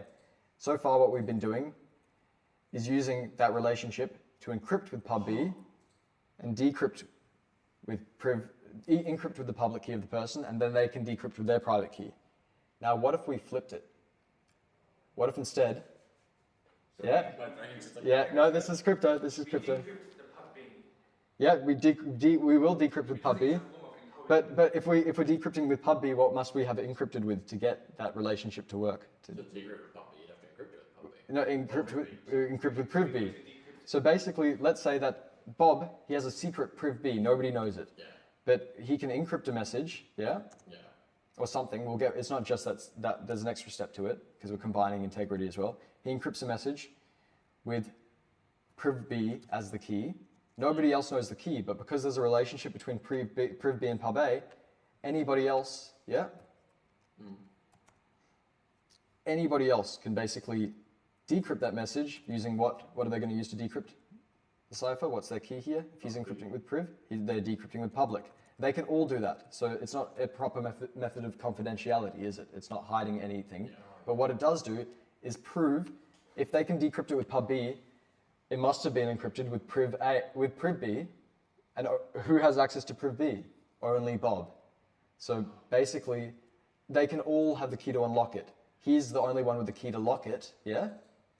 In this case, we know that priv B is private, so it must have come from Bob. It has to have come from Bob, because nobody else has priv B. Does that make sense? I know it's a really confusing topic, so we'll give it a little bit of time to think about the logic of how this works. Similar to the fox, chicken, and seed problem. It is actually, yeah. A lot of cryptography is like that. Yeah, fox, chicken, grain, and the farmer. Oh, Yeah, is that the one? Fox, Yeah. fox, the chicken, fox, the goat, and the I've heard wolf, goat, and cabbage. Yeah, so you bring the goat across, leave the wolf with the cabbage. You drop the goat off. You go back. You bring the wolf across. Or you drop off the wolf, take back the goat, and then you take the cabbage across. Then you go back. Then you bring the wolf. Then you bring the goat back. Yeah, you have to take the goat because otherwise the wolf. It is like that. Yeah, That thing. you can. So you take the goat first. Then you have to take Go the back goat, alone. drop the wolf. You take the wolf, then you take back the goat with you, Yeah. and then you take the cabbage, drop it off with the wolf. Yeah. Leave the goat, go back alone, pick up the goat, you finish your journey. Yeah, it's classic, but it is actually a lot like that with crypto. So here, we can keep something secure by encrypting with somebody else's public key. They can decrypt with their private key. Yeah. But we can prove that it was us who encrypted something by using our private key, which only we have. None of them can see that because it's an encrypted message with a private key. They can't get the relationship. They shouldn't. It would have to be, again, with strong crypto, they shouldn't be able to find the relationship with the private key in the cipher and the plain text. So that's why confusion and diffusion are so important. So we encrypt with the private key. They can decrypt with the public key and see something out of that. Yeah. And if the decryption works, then we know that it must have been them that locked it up. Yep. So let's say if we know that this is Bob's public key, we send a message. Bob sends a message with his encrypted with his private key. Anybody, if the message decrypts with the public key, we know exactly whose private key locked it up. That priv B could encrypt stuff that could then be We've never talked about that before. We've never talked about that side of the relationship. Because we've said there's a relationship between these two keys. We've said when something is encrypted with a public key can be decrypted with private. We've never even put forward the concept that it could work the other way around. Yeah. It might have to be a different key structure, public and private key, but the same idea works basically. Is this hidden relationship where we have one public, one private, and we can prove who somebody else is through that relationship. Okay, now let's look at digital signatures in effect. So digital signatures, again, they're not encryption. Yeah, they're not confidentiality. They're not encryption. They are proof of who sent something. Yep. So, and it might be a new public and private key pair that they have, but they have to make it properly public. And Yeah. Step one, the sender creates a new public and private key pair. Yep. Let's say Bob is the sender. We'll stick with that example. He creates pub B, priv B. Yep. To start off this, he shares the public key to the receiver. So ideally using a trusted method, which we'll get to later. It doesn't, but it can be publicly known. It's just a way to prove that this is him saying that. Because otherwise what another person could do is basically say, I'm Bob, here's my public key, this is me, yep. And they can use their private key. People will decrypt with their public key and think it is from Bob. So basically there needs to be a way to properly identify Bob, and we'll get into certificate authorities in a little bit, yeah? Lots of really complex concepts. Because right now the problem with this one isn't that Bob can't encrypt and Bob can encrypt with his key, everybody can decrypt and prove that it was encrypted with his key, but somebody else could just basically do the same thing and say they're pub C and say, hey, I'm Bob, this is pub C, here's my message, the fact that you can decrypt it with this proves that I am Bob, but they're not Bob, they're Charlie, yeah? So we'll talk about certificate authorities later. Basically, Bob makes this public, but in a trusted method, which we'll talk about in a bit, yep? He runs the message through, he's got a message, yep. He runs it through a hash function, yep, to make a digest. So how does he get the digest? The message, M? He hashes it. So H of M equals what? I'll put, D. So I'll put that again up there, digest, yep. Yep. He's hashed that message, kind of the same step as the start of our HMAC, right? Yeah. Now what he do is he encrypts the hash, yeah, of the message. So E bracket D. Encrypts the message, yeah, you're right, yeah, the digest. And what's his key for this one? Hey, how are you? Encrypts the digest with Yeah, I'm good. proof B. With priv B, that's right. And that is actually our digital signature, yeah? Yeah. Right now, if somebody else receives it, I'll say I'll say sig, yeah, and then I'll mark a new thing here.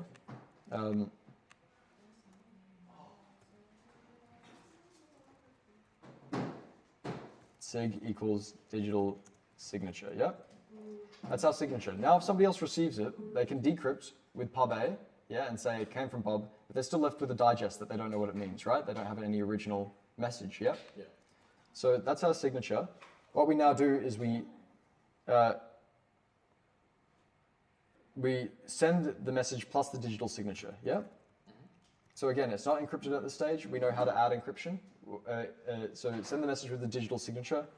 Now what they do is if they receive it, what are their steps for decryption? So we're sending this right now. Oh, didn't need to do that. I could do that. So this is what we're sending over. I guess what you do is that's the plain text. Plain text message plus the signature. It's not encrypted. Yeah, plain text message. The signature, the digital signature is encrypted. It's encrypted stuff. Yeah, but the plain text message isn't encrypted at this stage. Yep. Yeah. We'll add that later, but we're talking about the signature right now. Alice receives the message and the signature. How does she prove? What are her steps to proving that Bob was the one who sent it?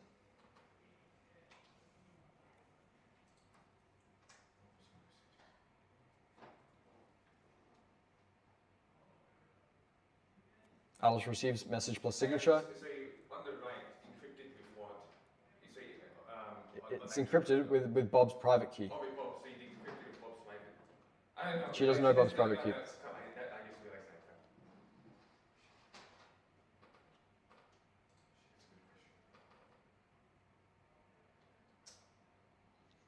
So right now this message isn't encrypted, but the encryption will add later. Yeah.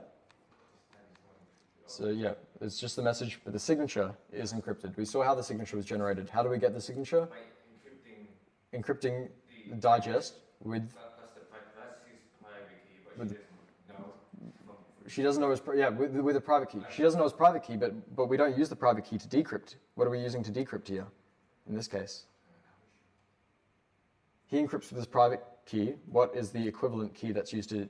If he encrypts with the private, what is used to decrypt? His public key, that's right. So if we look at the private key, if we look at the signature rather, we can see it was the digest encrypted with the private key with priv B. So if we're decrypting, what are we decrypting? What part of this message are we decrypting? using her public. Yeah, but what part of this message are we decrypting? His signal. Signature, yeah. And what are we decrypting with? What is the key that decrypts it? Look at how it was encrypted. Encrypted with priv B. So how do we decrypt that? So Alice is trying to decrypt it. Yep. Okay. Pub A. No. Priv A. No. Oh, with Bob's pub B. With Bob's public key. Yep. Because remember, the only relationship. Priv B has nothing to do with her public keys, yeah? Yes, she can't. Absolutely nothing to do with her public keys. Priv B is related to his public key. So basically, she decrypts. The signature was it was signed with his private key, right? Yeah, we use that to encrypt it. The digest was encrypted with his private key. To reverse that, we're using the public key to decrypt that. So can you keep it down, please? Seneca. Can you keep it down? Seneca? I didn't hear anything there. So yeah, we'll keep going with this. Yeah. You're okay. Yeah, that's fine. So basically, we've got the signature decrypted. What does it result in when we decrypt with the public key? What do we get back?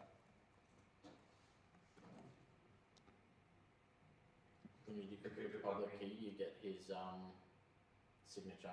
So we've got the signature that we're decrypting with the public key. Right now, it's not so encrypted then with you get anything. the whatchamacallit, Yep, digest. that's right. So we've got now basically what we've got here is Alice has the message and the digest. What does she do to verify what it is? We know now that it's from Bob, yeah, because we've used his public key to decrypt it. We know that it is from him. But how do we, now we've got the message and the digest, we basically, how do we verify integrity? We've done this one before. How do we verify integrity? Yeah, so we've got the message and the digest. How do we verify that nobody's modified it in the middle? Yeah, we rehash the message, yep. Yep, we get our second digest, yep. And then we compare those two. So what happens if the digest that we rehash is the same? It's not tampered with, exactly. And if it is different, then it's been tampered with. So we've proven two things. We've proven the integrity with the digital signature of the message sent. We've proven that it has come from Bob here, because only Bob could have sent it if his public key is there. Now, we've proven that that's the whole process of the digital signature. Now I'm gonna do a little bit of a challenge, because that message that we sent right now, we sent a message and a signature, but we didn't encrypt it at all, right? We just sent it in plain text. So now we want to do all of that. We want to have a digital signature, and we want to have it in encrypted as well. So what are our steps to doing that? I'm gonna put this to you guys.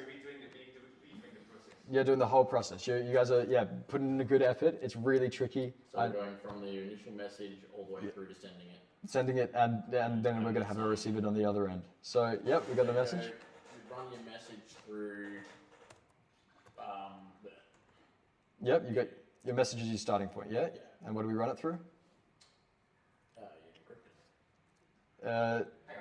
Hash it. Yep, we hash it Oh yeah, hashes at the end. to get our digest. That's fine. So you'd hash that to get the digest. Then you would encrypt the digest. Yep. With what? Priv B. That's right. No. No, you're both. It's teamwork. It's good. It's good. And what do we get from that? What have we made? That's the digital signature that we've made. Yep. Yeah, I've got it up here. Is that? Right. Now we still have our. Before we sent our message and our signature, it was in plain text though. The message was in plain text. We could prove that it came from him and that it wasn't tampered with, but we couldn't prove much else. So we couldn't keep it secure. That with Priv B. Encrypt that with. We wouldn't encrypt it with Priv B necessarily. So. It's a good thought. It's a good thought. It's just more proof than. But we do encrypt it with something, yeah. Think about it for a little bit. How have we normally been? Yeah, Pub A. We encrypt it with Pub A because we want only Alice to receive it, right? Yeah. So yeah, we're combining these two concepts of encrypting with our private keys. She would decrypt the message, the initial. Okay, we'll go step by step. Yeah. So she's got C. Yep. Yep. She would decrypt C with Pub A. Decrypt C with. Pub B, sorry. Try again. No, you're right. You're on the right thought. Yeah. But she's got no. It's been encrypted with Pub A. So what does she decrypt with? What is Priv A? Her key to her mailbox. No, it's completely right. It's really confusing when these things chain together. We've also gone through it in like record time. Then she gets. She breaks that down. She'll have the. What would this result in? Exactly, N plus sig. Yeah. So she would decrypt this. She would hash the. Yep. Message. That equals her second digest. Yeah. Yep. Yeah. And then she would have to also decrypt the signature with what? Pub B. Yes. Yeah. And that results in the original hash. Yep. And then she checked, does D equal D2? Yep. And now what she's done is we've combined everything together. So she's verified the file hasn't been tampered with and it definitely came from Bob. Integrity, it came from Bob, and also we added the encryption on the top layer by encrypting with her Pub A as we've been doing before. So integrity, authenticity came from Bob. Yep.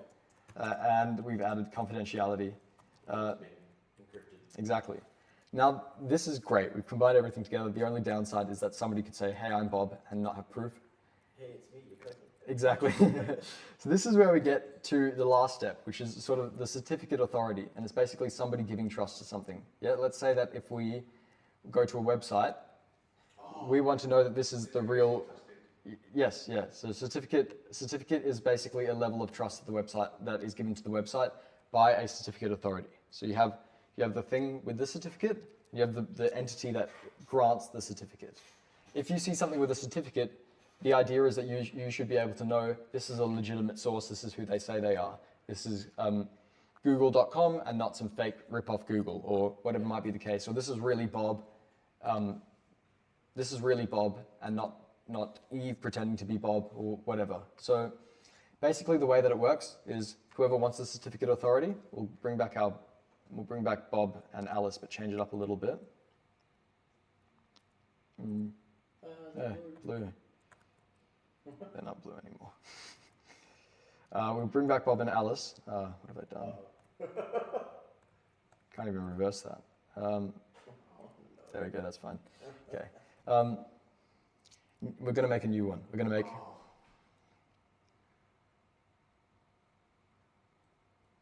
Okay. Abdi wants a... Yeah, there we go. Abdi wants a certificate to prove who he is. So he can send a message to somebody and then basically, like this whole thing that we had going on, he can send that message, we can go through that process, but they know that it's him with the public key. They know that they're decrypting with his public key does mean that it must be him. It's trusted. So the first thing he does is creates a key pair. Yeah. So the website, let's say we could say he's Google, let's say abdi.com. He creates a public key, which is known to everybody, pub A, and he creates a private key, which is only known to him. Hello, hey, how are you? Welcome. Oh, prib A.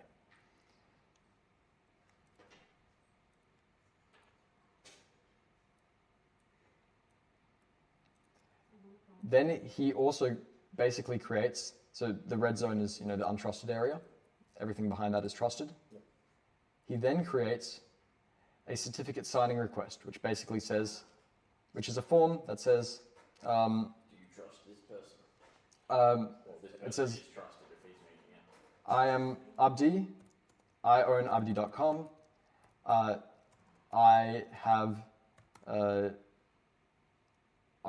website that I want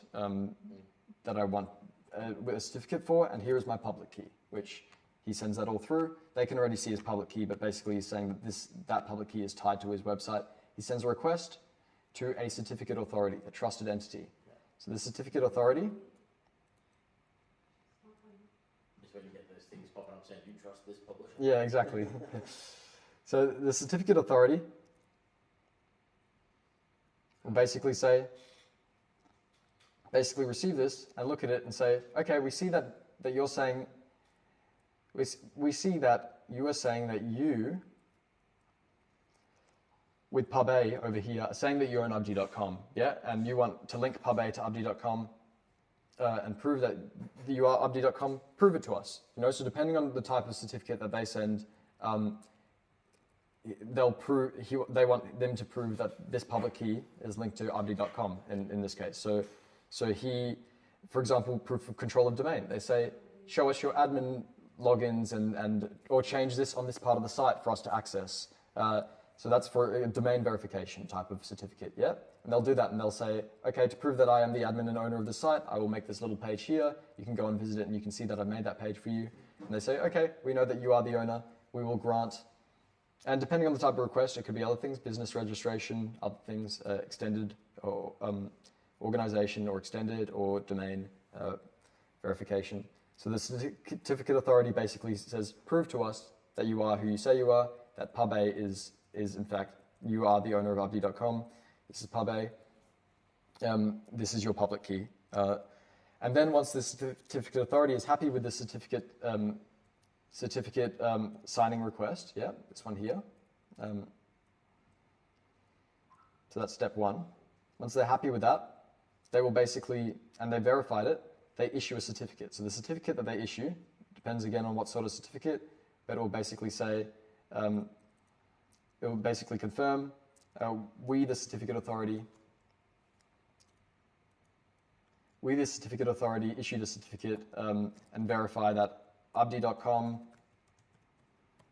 is linked to this public key, pub A, and this expires on this date, and some other information too. But that's basically the idea. And now that they've done that, yes? It's okay. I need to talk to you. Oh, yeah. No problem. We'll take a break. Oh, this one. We'll basically probably finish with this example in maybe 10 minutes, if that's all right. So, Yeah, I'll wait for 10 minutes. No is that fine? If it's a quick thing, I can also talk now. You just go and break it. No, you can complete it and we can talk. Okay, thank you. So the certificate authority, they prove who they are.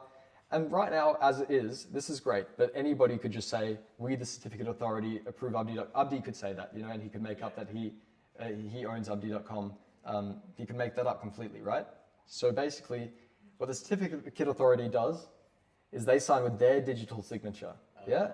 So remember how they sign with their private key? They also have a priv, we'll call it priv C, yeah, for certificate, and pub C. What they'll do is they'll sign, we remember how digital signatures work?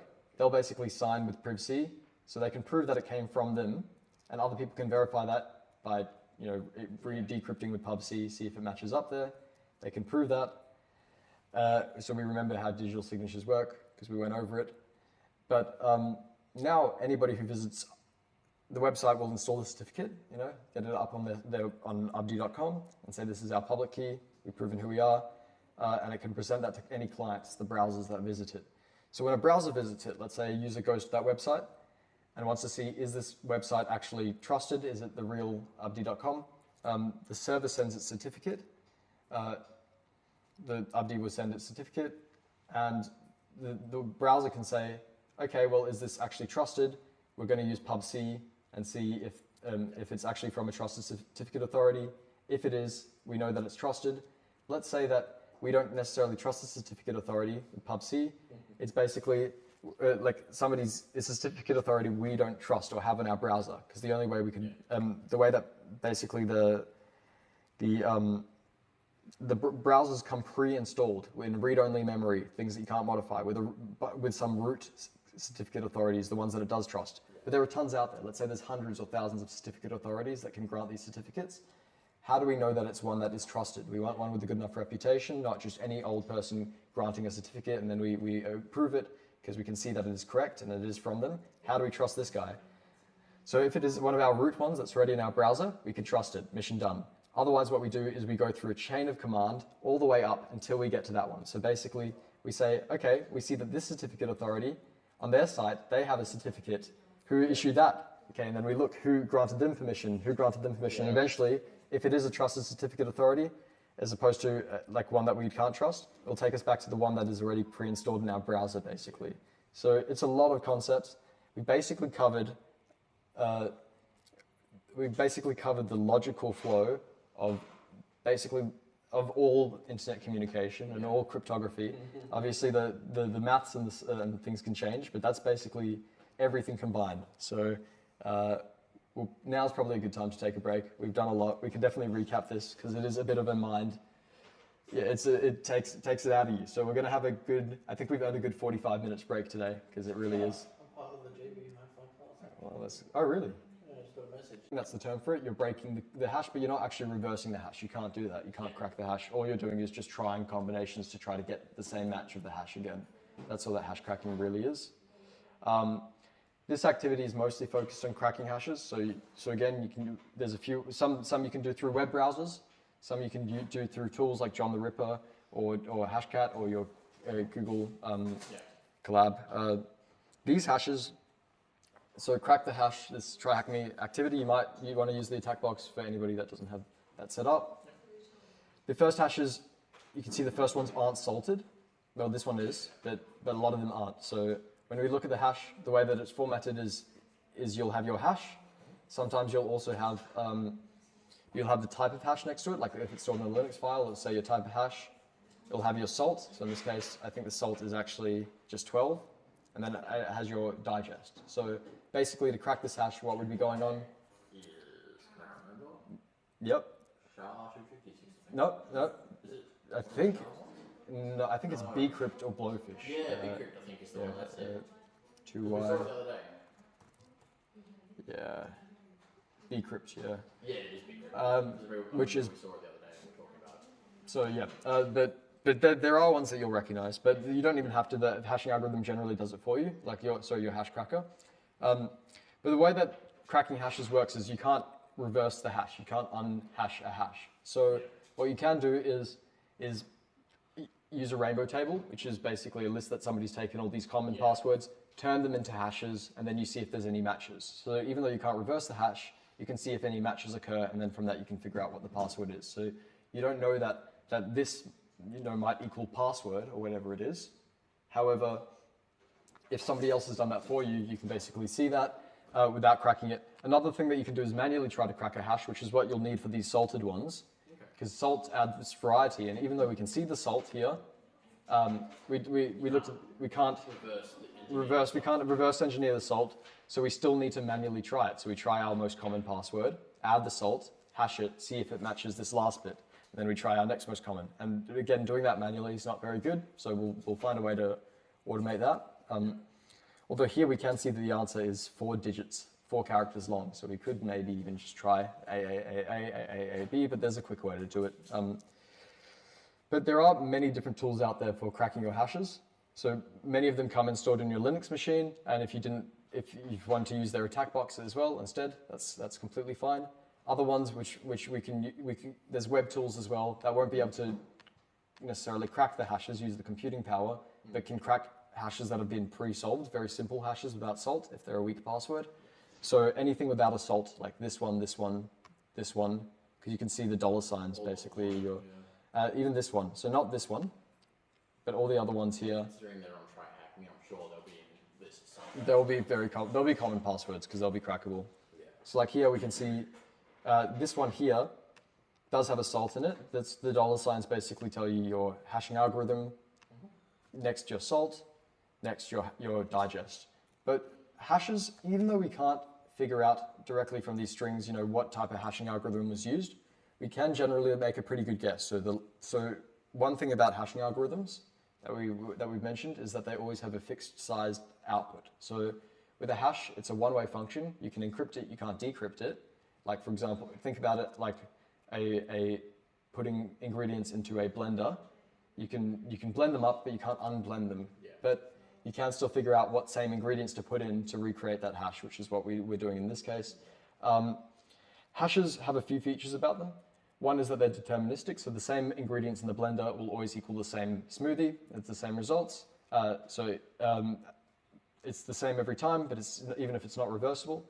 Another thing about hashes is that it is designed to be collision resistant. So a hash has always the output, the digest of a hash, so that's the output that it puts out there, the smoothie, is always going to be the same size no matter what amount of ingredients you put in there. So that's a way that you can't figure out patterns between the ingredients and the size. It's also a formatting thing. Like if every hash is 128 bits, every hash with this hashing algorithm is 128 bits output, it's going to make it very easy for it to work across systems. That's why they got rid of MD5. Was it the bit size? Or? I'm not sure exactly the bit size, but I think it takes you about 2 to 3 minutes to create a collision. Oh wow, yeah. No, it was a collision issue. Yeah. That's right. Yeah, MD5 was a collision issue, and that was why they stopped using that one. But yeah, so you want a hash to be a few things. You want it to be fast. You want it to be able to encrypt large amounts of data quickly, because you could put every single bit of data in the entire universe into a hash, and you want it to put an output that could be this size, the same size. So a hash, because it's a limited size and it's always going to be that same size output, is you've got infinite inputs that can go in, but only limited outputs that can come out. Now it is a very large amount of outputs. Like this is about 128 bits. That's going to be like 10 to the 34. If it was like 256 bits like this one, that's going to be more possible combinations than there are atoms in the observable universe. So it's really, there are lots of combinations, but there are still collisions and that can still cause weakness, especially if it's mathematically weak enough that people can force collisions to exist. So let's say that it's more likely that you can figure out that if this one's a B, it's 50% chance that the message starts with this letter or whatever, and using those sorts of things you can piece together or create collisions.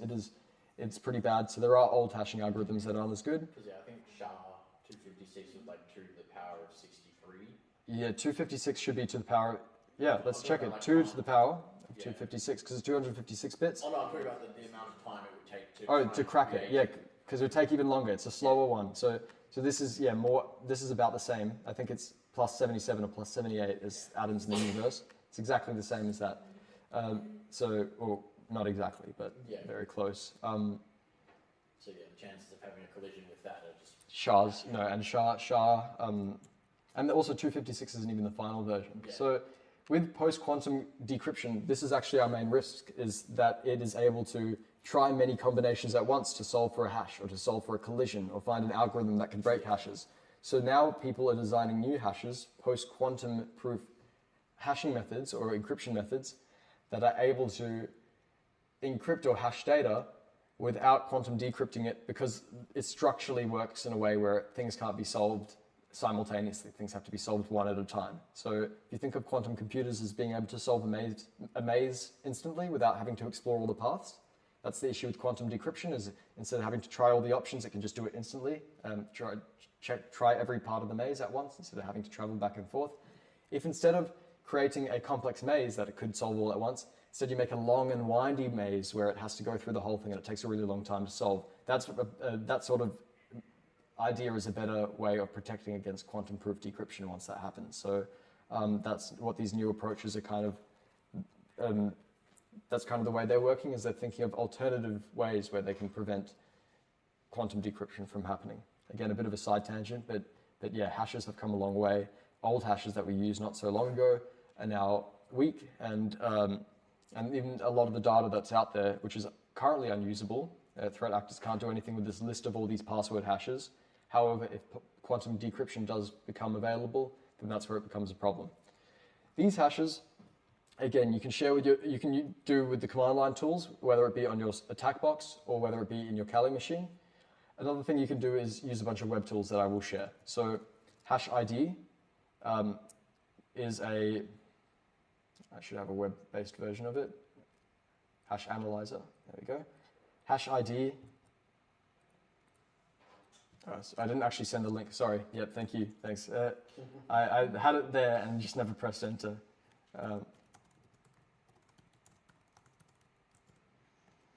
So if you could use hash analyzer here, and basically what it'll do is, because hashes, a type of hash will always have the same length, it will look at the hash and it will make guesses based off that. Some hashes have other indicators that will tell you what type it should be, so it's going to make its best guess. Hash analyzer is a website for that, where basically you put in something. Let's say I put in this one. It's going to guess MD5 or MD4. Yep. Because it's 128 bits, it can figure that out, and it can also figure out, it's taking hexadecimal characters, all that. So it knows that format, and it knows that it's going to be that type of hashing algorithm probably. So you try with those, you try crack with that type of hashing algorithm if you were to crack it. Tools for cracking on your command line would be John the Ripper, or Hashcat, which is my favorite. I've kind of been moving away from John the Ripper because Hashcat's so much faster. I don't find that there's much gain from John the Ripper anymore. Yeah. Sometimes I don't know why I use it sometimes. Maybe it's just habit, but I think I use Hashcat more anyway. So,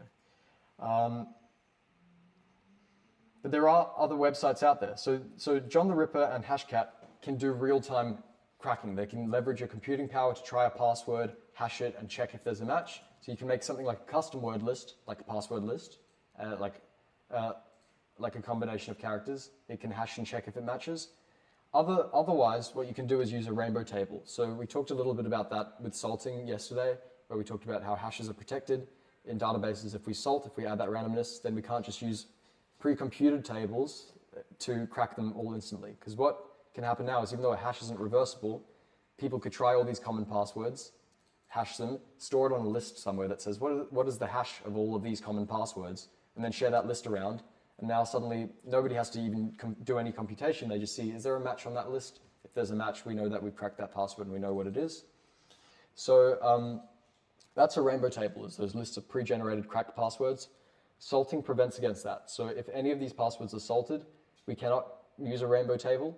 But if they're not salted, and it's a common weak password, then we probably can actually find out what method was used to, if it's not salted, it's just a common password, then somebody else has obviously made a list or a rainbow table which has that password hashed, and we can see if there's a match. So that one there is crackstation.net, is one website that you can use. Does that run through rainbow tables at all? Yeah, it does run through rainbow tables. So if you were to manually crack a hash, what you do is you'd basically check what type of hash it was. You'd put it through something like John the Ripper or Hashcat in Kali with a password list, and it would see if there's any matches on that one. Like it would encrypt each of those passwords and crack it. Another thing that you can do is just use a rainbow table like CrackStation, where it'll instantly see if it recognizes that hash because it's already been saved. It's already something that somebody else has already cracked for you. So rainbow table, somebody else has done the work, but it won't work in cases where salting has been done or if it's a very unique password. So basically all you need to do to solve each of these ones. So if you were to do it through your web tool, you'd use hash ID, you'd put it through here, you'd see it's MD4, and then you'd go to, did I send this one? And then next you'd go to CrackStation, you could put your hash in here. It's not MD4. It's MD5, yeah. But it says, so MD4 or MD5, because they're both the same length. So basically there's a few things that can happen. It's not just length. Sometimes because there are collisions, hashes do take certain patterns as well. Not just collisions, but sometimes they're not truly randomly distributed. And other times what Hashcat will do is try both and see what, or a tool like that will do is automatically try. So CrackStation, it doesn't really worry about what type of hash it is because it supports, if we can see the bottom, MD4, MD5, SHA1, SHA2, all of these things. So any common password lists, basically, that will have been hashed through here and stored here. It won't work if it is salted, but all you'd have to do is, if it's a non-salted hash, as it says, non-salted at the top, enter the hash there, click I'm not a robot, crack the hash, and you should be able to find the answer. So copy this carefully, because even if there's a single letter different or missing, then it's not going to be able to crack it or solve it. Copy that into CrackStation, tick I'm not a robot, press crack, and you should be able to see what type of hash it is and the password for that one. So I'll give it a bit of time for that. If anybody was doing it through command line, another thing that you could do is basically save that hash to a file. You could use Kali or John the Ripper. Okay. So the salt for that one that they've got there is actually the bit after the 12. So it's not the salt is DWT1BZ up to the IE, and then the actual hash is the EUZ. Okay, so the thing about salt is it's a certain length salt. Yeah. So basically, if you're doing bcrypt with a salt, that's a good point. 60 character length total. 60 character length for the salt, which basically means that the salt can actually include whatever it wants, because you're counting the length rather than you're waiting for that next $sign. That's a good point. Because I said it was 12. Yeah, I thought it was 2. And I didn't realize how it worked. I just threw it through. Normally something like so it couldn't identify what type of hash this was, right? Yeah. No, it's bcrypt, 184-bit length, 60 character length. Told you what the hash is. Told you what the salt is. That's good. Also, tools like John the Ripper and Hashcat are smart enough that for the salted one, they can actually crack it in one go. It will look for you. Yeah. But for this first one, all you have to do is copy it, put it into CrackStation, click I'm not a robot.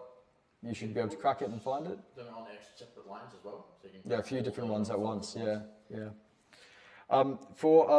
For this one, let's say we have this hash on Kali. So this is how you do it on Kali instead of just on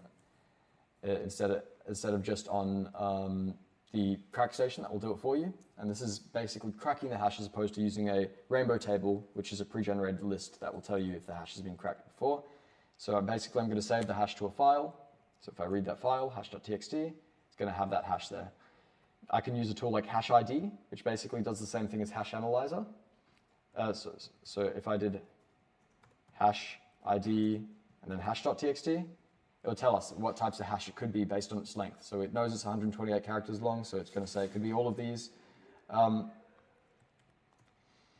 then what I could do is use a couple tools. There's John the Ripper, and there's Hashcat. So Hashcat, hash.txt, for example, actually it will try to detect what type of hash it is, but because a lot of hashes, as we saw, it could be MD4, MD5, NTLM. When we did hash ID before, it could be many different hashes. It doesn't know what type of hash it is. So most common ones, it's good to know what's common, is MD4, MD5. So here, what we do for Hashcat is we'd search up, There's actually a website Mine for came up with yours 6 told you hash modes match and they're all bcrypt ones. for the first one, or for the big- one, for the- yeah. So Sorry, but for the bcrypt one. but for the first one where you don't necessarily know what the hash is because it hasn't told you, it could be a few different things. So what you do is you go to Hashcat's actually got a website where you can basically say, I want to know what tag, what flag to use, what option to use for the MD5, for MD5. So you'd search MD5, and here I can see MD5. There's some options here right at the top. This one is MD5. These ones have salt and password. The one that I'm passing it won't have that. It will just have normal MD5. So because we can see there's no password there. So I'll try that again with -M0 for MD5. And we can see now that it's cracking, trying MD5. And that's good for that one. Although anybody can solve it with just this crack station here if it's not salted.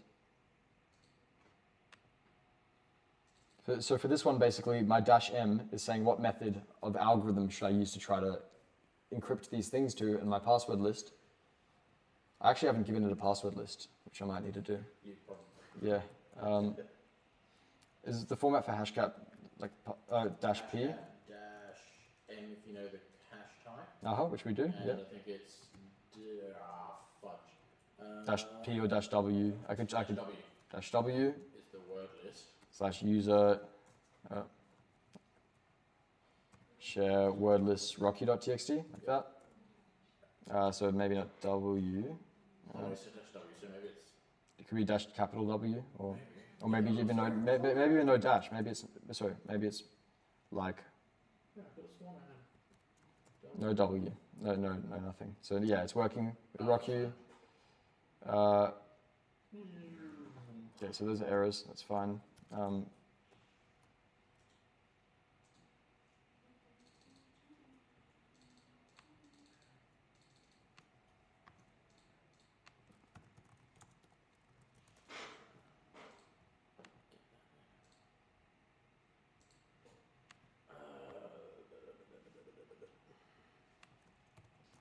It should be -0 or one of those dashes at the top. Oh,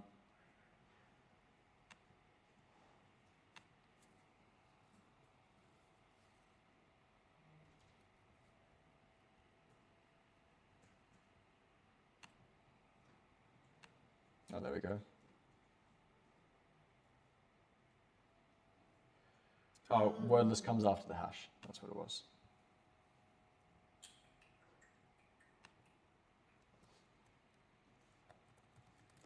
Yep.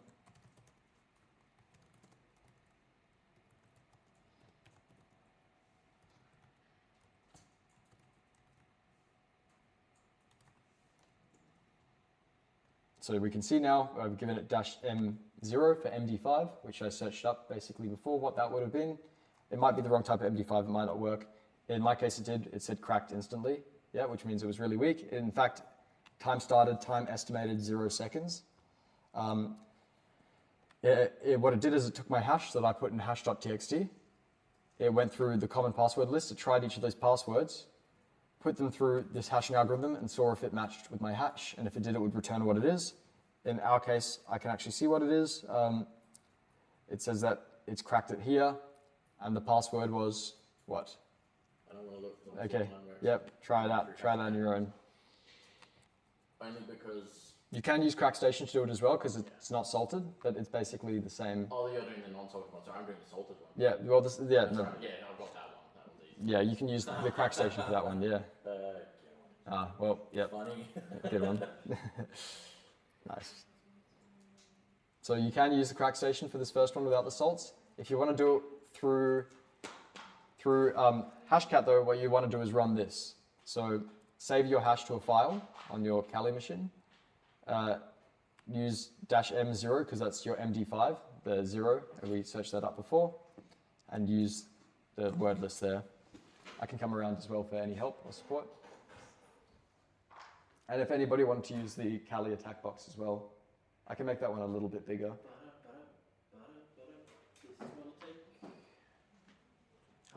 Long time? I'm just checking. Is this your Google that you're trying it with or no? Not yet. Not set up yet. Is this for the? Yeah, that's going to take 4 hours 26 minutes to run purely through the Is this for salted password.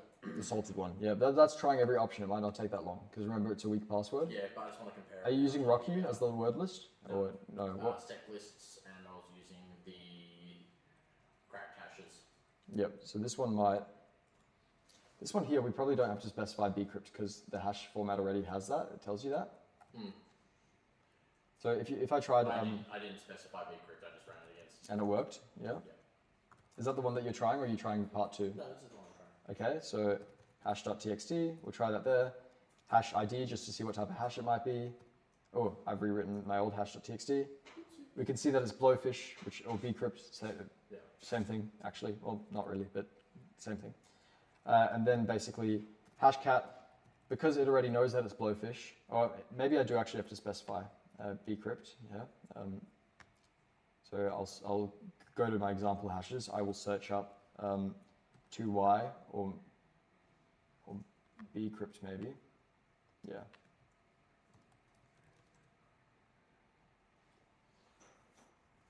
You see there's quite a few of them. And it does have a salt, so we're looking for a bcrypt with a salt.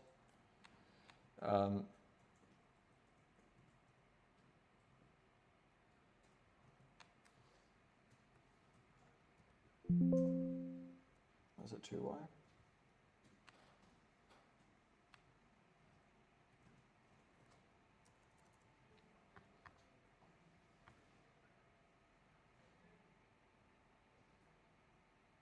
Or blowfish maybe?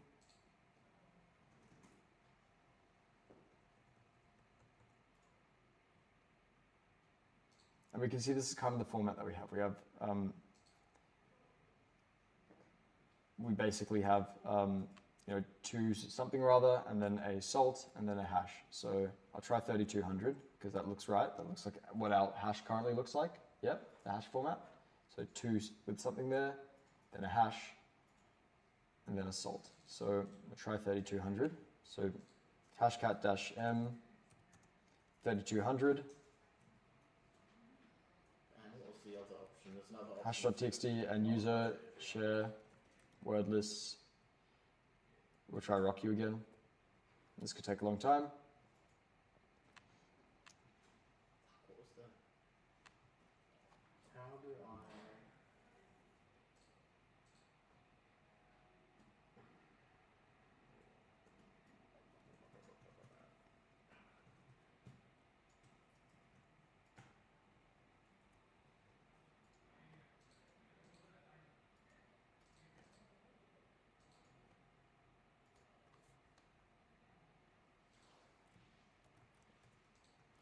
And if that didn't work and it didn't seem to be effective, you could always try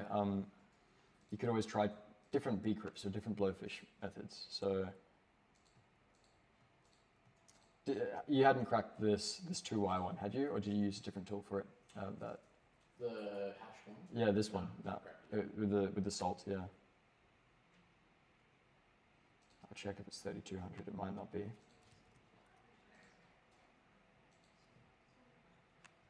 I think it will be though.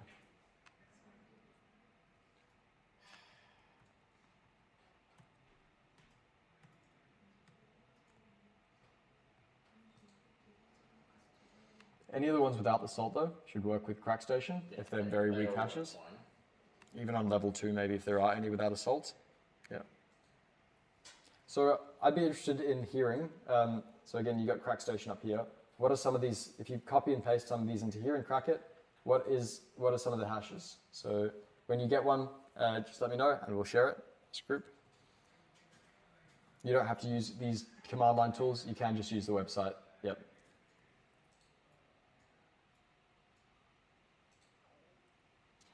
The worst thing is when you're doing like a CTF, or I guess a real case as well, where you're doing one of these things, and then they have put it as quite a difficult password, so it's going to take like 10-15 minutes, and then you don't know, like, is it actually going to work, or are they wasting my time, or am I using the wrong hashing algorithm? That's for the salted ones. For the unsalted rainbow tables, pretty much always get them, because the whole RockU is, yeah, in the rainbow table. going to work through there because that just decided to. What's your status? How long do you reckon it's going to take? It would be about 4 hours or so. Oh, mine says 12 days, yeah. Yeah. Sounds about right. Because you're using a bigger word list than the one I was using. It said 6 hours. True. Yeah, it does say all answers will be on RockU. So up here. Hashcat's page. If we look at Hashcat, we know that it's going to be some sort of bcrypt.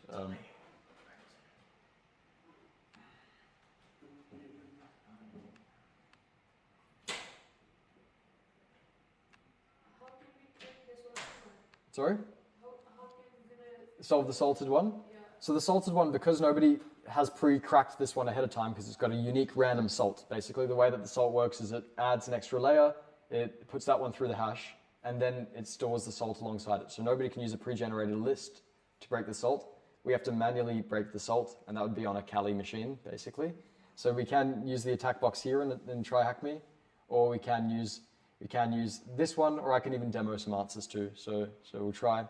Basically, to crack the salted one, what you do is use a tool like Hashcat is a pretty good one, and you'd give it a password list of passwords that you want it to check. So in this case, it's told us that RockU is the password list to use. So a list of common passwords, and then what we do is Hashcat, we configure it so it will try the most common password, add the salt to it, then hash it, then see if it matches our hash. And if it does, then it knows it's broken it, and it knows what the password was to get to there. Otherwise, it will try the next one, it will try the next one. So because there's millions of passwords on this list, it could take a very long time. It won't take that long. But so basically what I did here, in fact,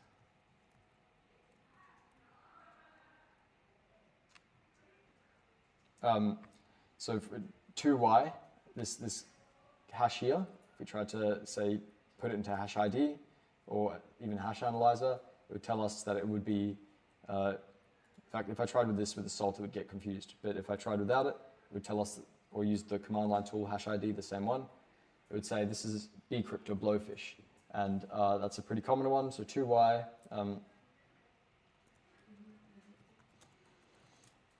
Crack of Hashcat. If we look into that one, we can see that, we can basically see that Hashcat will let us solve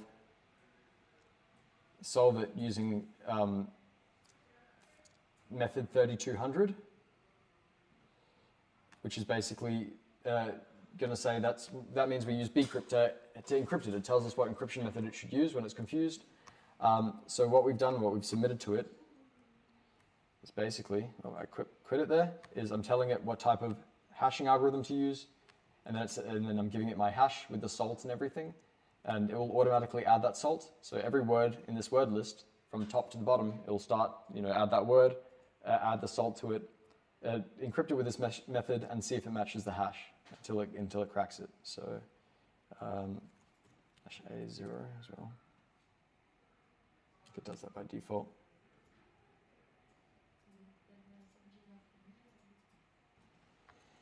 In the meantime, have you had any luck cracking these ones without the salt? You do. Yep, awesome. Let's hear some of them. What's the top one? Easy. Easy, perfect, yep. Next one? Password 1, 2, 3. Was it 1, 2, 3? Yeah. Next one here? Let me in. Perfect. And this one's got a string here, yeah. This one below it. You guys all right? Yeah.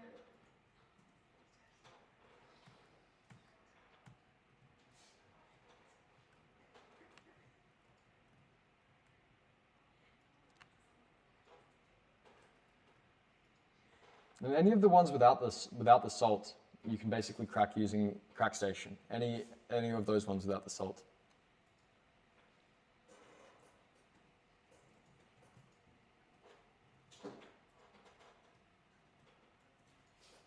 Blowfish. I wonder if this one does work with the salt.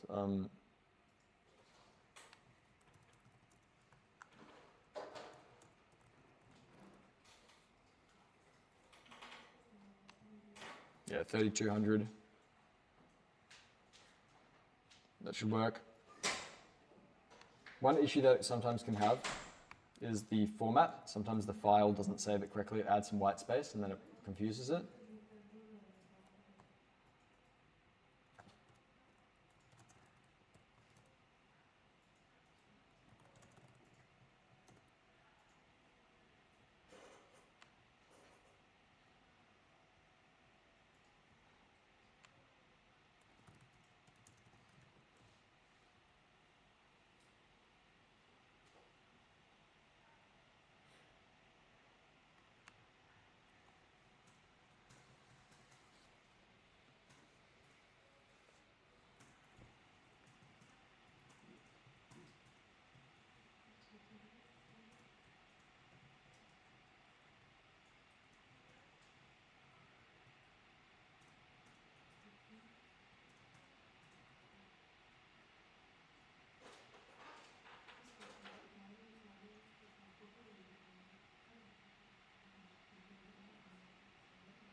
Still running for you? Trying to get VS Code set up for you. Hmm. But yeah, it's still running. Oh, one thing that we can actually do to cut down the size. How long is this one? Output's 4 characters long. So we don't have to try any of the passwords, because this might be cheating a little bit. Just brute force it with four letters. No, no, well, we could do that, or we could even filter the password list for Yeah, only 4-letter characters. So it only tries 4-letter characters. Yeah, you found it. Well done. Nice. So that is right, actually. And we will wait. I just want to see, because this might take longer, because it's trying all of these. If instead we only tried, even if we said grep or grep rocku,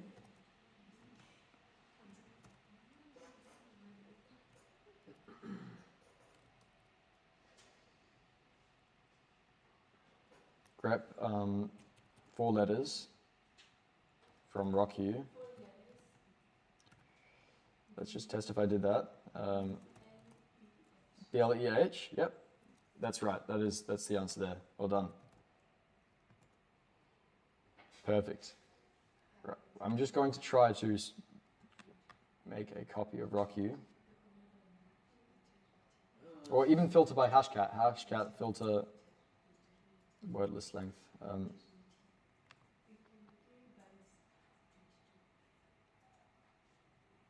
I want to use grep, not orc.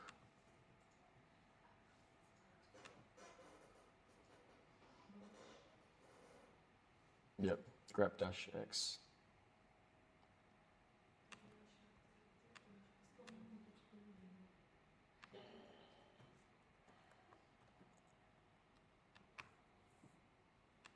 So cat rocku would normally read out all of rocku, right? And then grep character length 1, 2, 3, 4, basically, would print out everything, and I'm just going to redirect that into 4-letter rocku.txt. Now I'm basically going to rerun my hashcat, but my word list is going to be my new 4-letter. Actually, first I want to check the 4-letter rocku.txt to make sure that it's correct. There we go, that's right. And now I'm just going to run hashcat again, but using my 4-letter word list. This should be much quicker because it's not trying any password longer than 4 letters. It's only going to try the 4-letter hashes. Because we can see that the answer is 4 letters, so that helps us.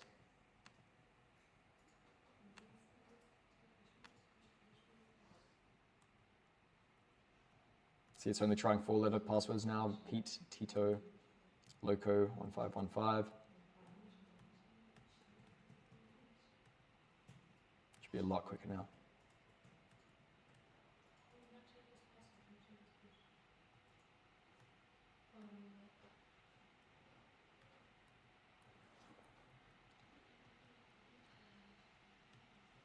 And there we go. It stopped, which means we found it. And if we look up here, it'll tell us it's cracked. And we can actually basically run that again, or say hashcat hash.txt, I think it's dash dash show, and it'll tell us, try again actually, we can see it's been shown. What do we do? Dash dash show, and it will tell us the answer, which is, as you already found, Blair. That's right, and we've basically cracked it manually through this method with the salt. So I just did 4 letters to save time. The original one would have worked as well. It would have just taken a little bit longer. So I made a 4-letter word list. You can also filter with hashcat to basically say only try words of this combination, or words that start with a letter or end with this number, or whatever. You can piece that together, and that takes a little bit of practice.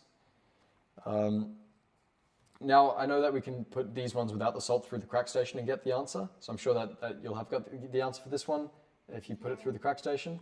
But we're going to try also see if we can do it using command line as well, just as an extra thing. So it can be a bit of a demo if you don't want to get Kali up and running. That's completely fine. So I'm just going to paste this one into a new file. We'll say I'll just call it hash.txt. Yeah. And then if I wanted to see what type of hash it was, I could have used on my browser, I could use hash analyzer, and it would have said it is, I think, MD5 or MD4. If I use this one here, it'll say,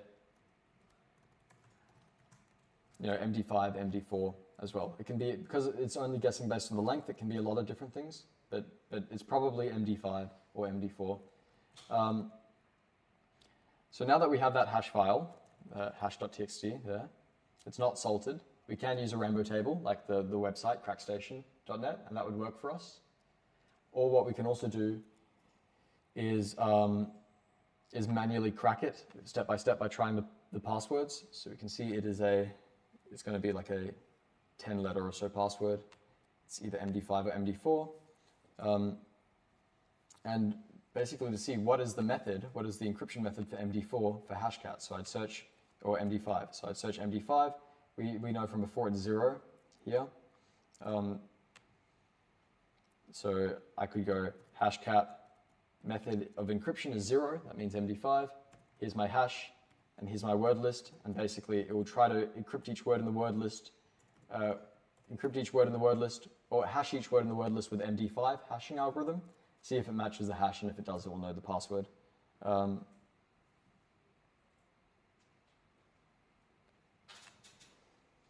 I put it through CrackStation, what was that one?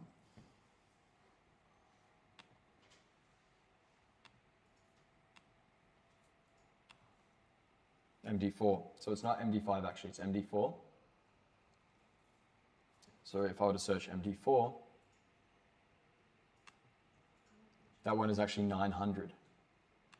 So MD5 is taking too long, we're not happy with this. We go to MD4, we try that method, 900. So a rainbow table would instantly find it for us. This is if we were manually cracking, so it will be slower.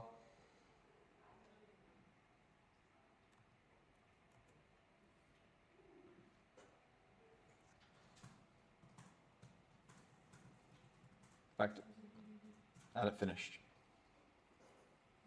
So I think maybe it does actually check a rainbow table, hashcat. That would be nice if it did that. I don't know if it does ever. But let's actually see what it is. Oh,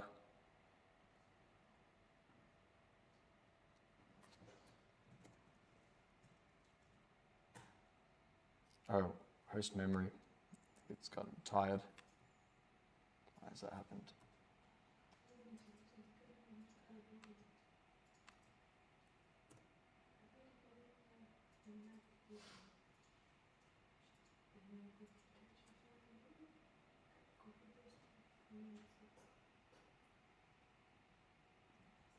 Looks like it's out of memory or something.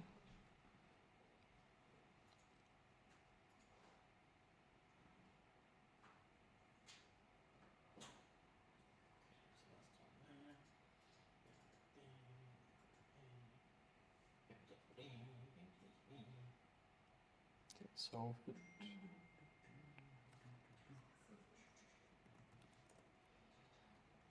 I think I might be out of memory on this one, this VM, which I'll have to sort later. That's why I'm like I get this set up and I save that VS Coding workbook, Mhm. it should be okay going forward.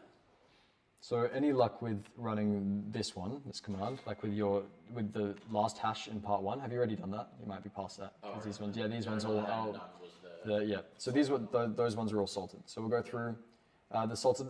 I can help run with the salted ones as well to share in computing time, and then I'll talk through the process. Even though and the non-salted ones you can crack that way, yeah. But it's not worth it because somebody else has done the work for us. So. But the salt, adds randomness, so they kind of crack that one. Task 2, again, even though it adds difficulty, again, we can try it manually. Review what type of code this is. Probably 256 because of its length. Yep.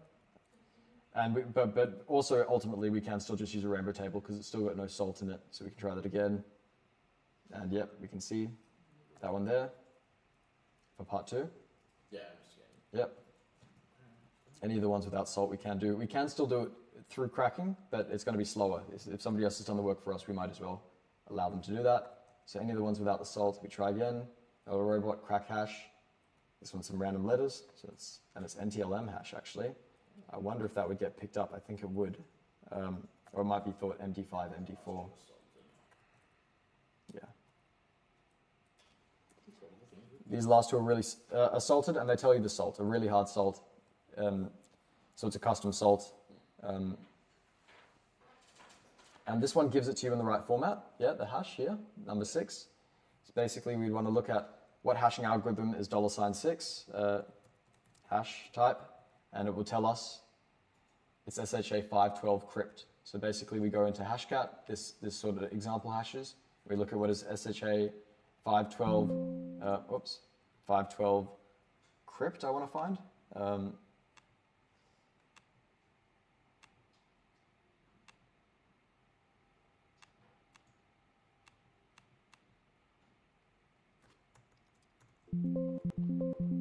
Sorry.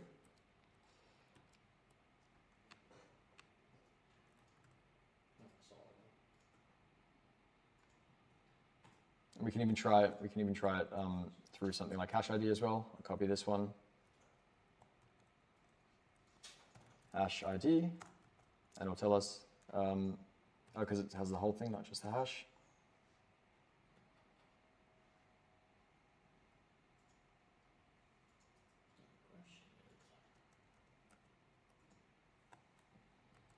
How do you add the salt in the hash pad? So 512 is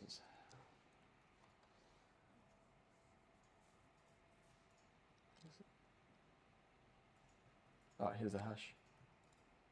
So you can add the salt, or you can put it fully in as well. Hashcat can handle it that way, or you can also manually add the salt, or you can customize the file format. But when you do it like what it currently is, like the format it's in, it should work. It should be able to be known by hashcat. You just have to specify what type of hashing algorithm is used, because it can tell that there's a salt there.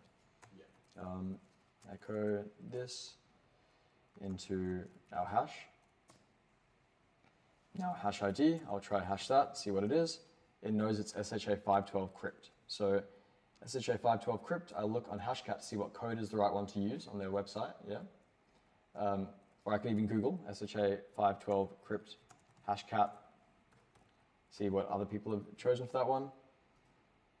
And it's 1800, it seems to be the mode. Yep, in fact, if I were to look at 1800 here, I'd see it says SHA 512 crypt is the method there. And we can see, if we actually look at the format, we can verify that by looking and seeing that it matches. We can see there's $6, right? Then there's a string, there's a salt, and then there's the rest of the hash. So we can actually tell that that's correct. So we know it's 1800. I'm going to try to crack that one. So we had this hash. I can try hashcat, dash method 1800. Then I'll try the hash. Then I'll try the word list. Use a share. Word list rocky.txt. Try run that one. And it seems like I actually might not have them. Oh, okay, it should be fine. I don't have the memory for it actually, but but it knows that the salt is that. Hashcat actually does that part for us. This is the last one where it doesn't know it, and you have to format that correctly. So you look at the type of hash. You can even manually input it that way, or see how or Google how you manually input with the salt. Use AI. All of these help. So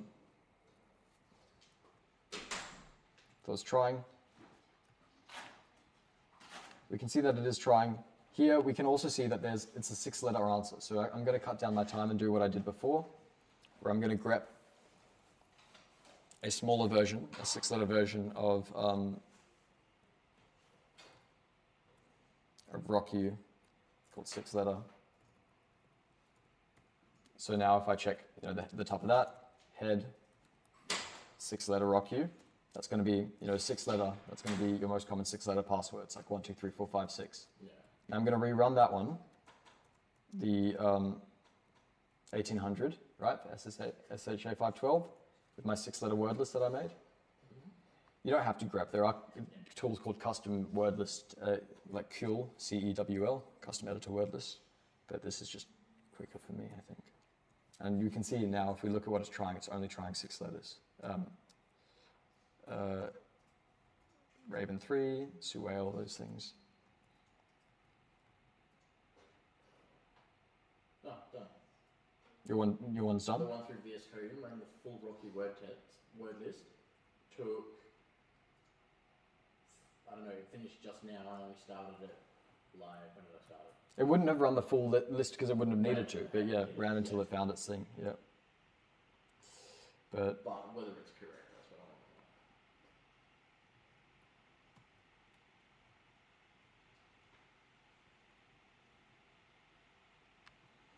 and I've been creating custom word lists. There's another way you can do it, which is basically using hashcat modes with masks to say only count the 6-letter ones, or, but yeah.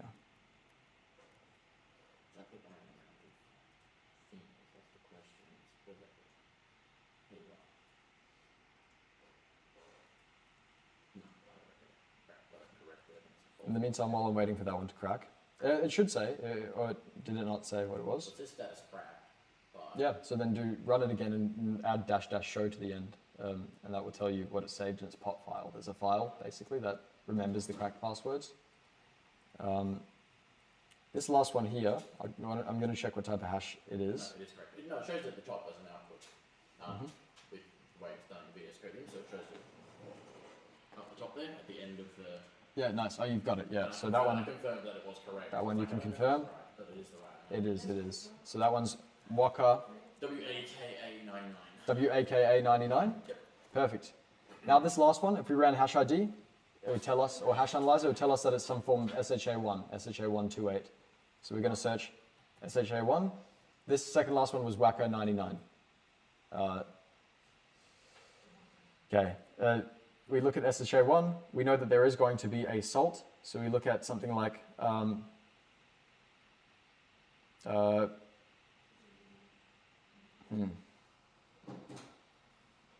the question is, how do we figure it out? It should be maybe this one, right? Because it's got SHA1 salt.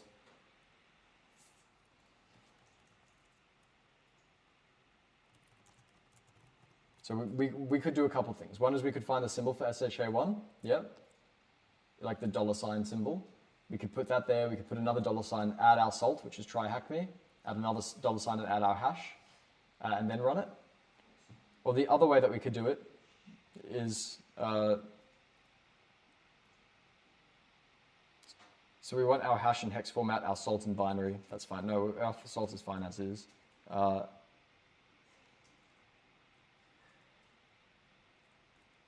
So what we're going to do is we're going to make a new file.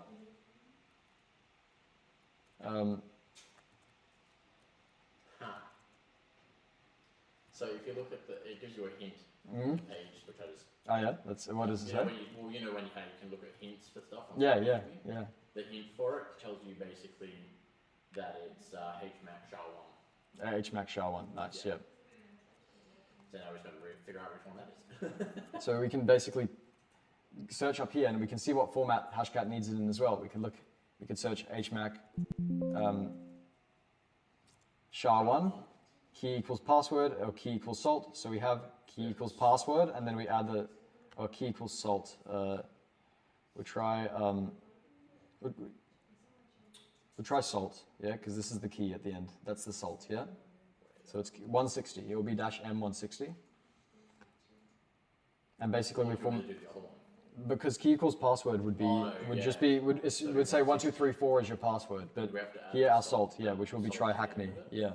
So the salt, you see what you're doing in the hash file is you do a full colon and then you do your salt. So for us, it would look like this. If we were to make a file with it, we'd say that. And make sure you don't save any white space on the end as well. That will break it. So this is what your hash should look like when you print it out. Cat hash should be like this. Yep. Yeah, that's what I've got.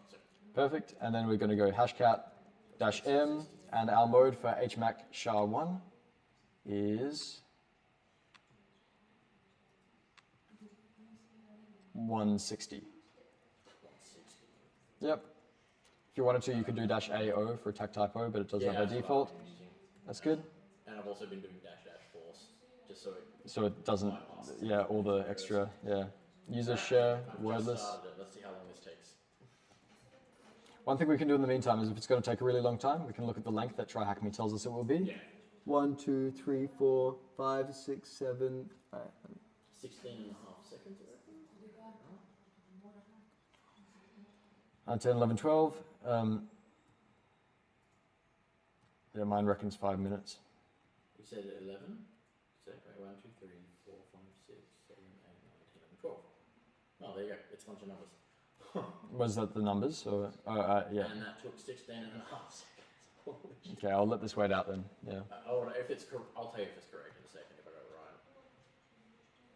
right. And do you notice how fast the HMAC is? Because that was 14.3 million it checked on.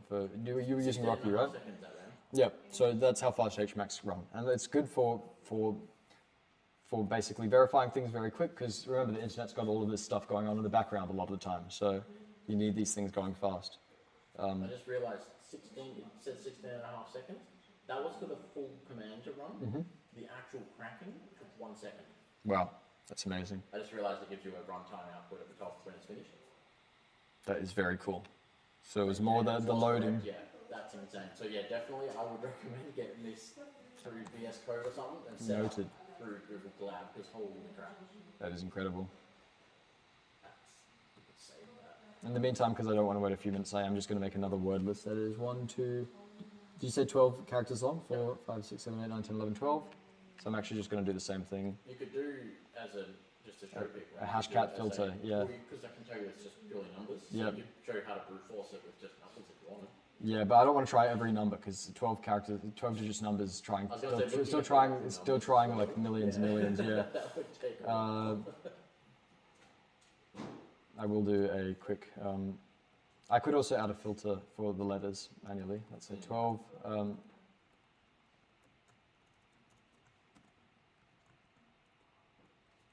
just going to verify that I did that right. Nope, I did not.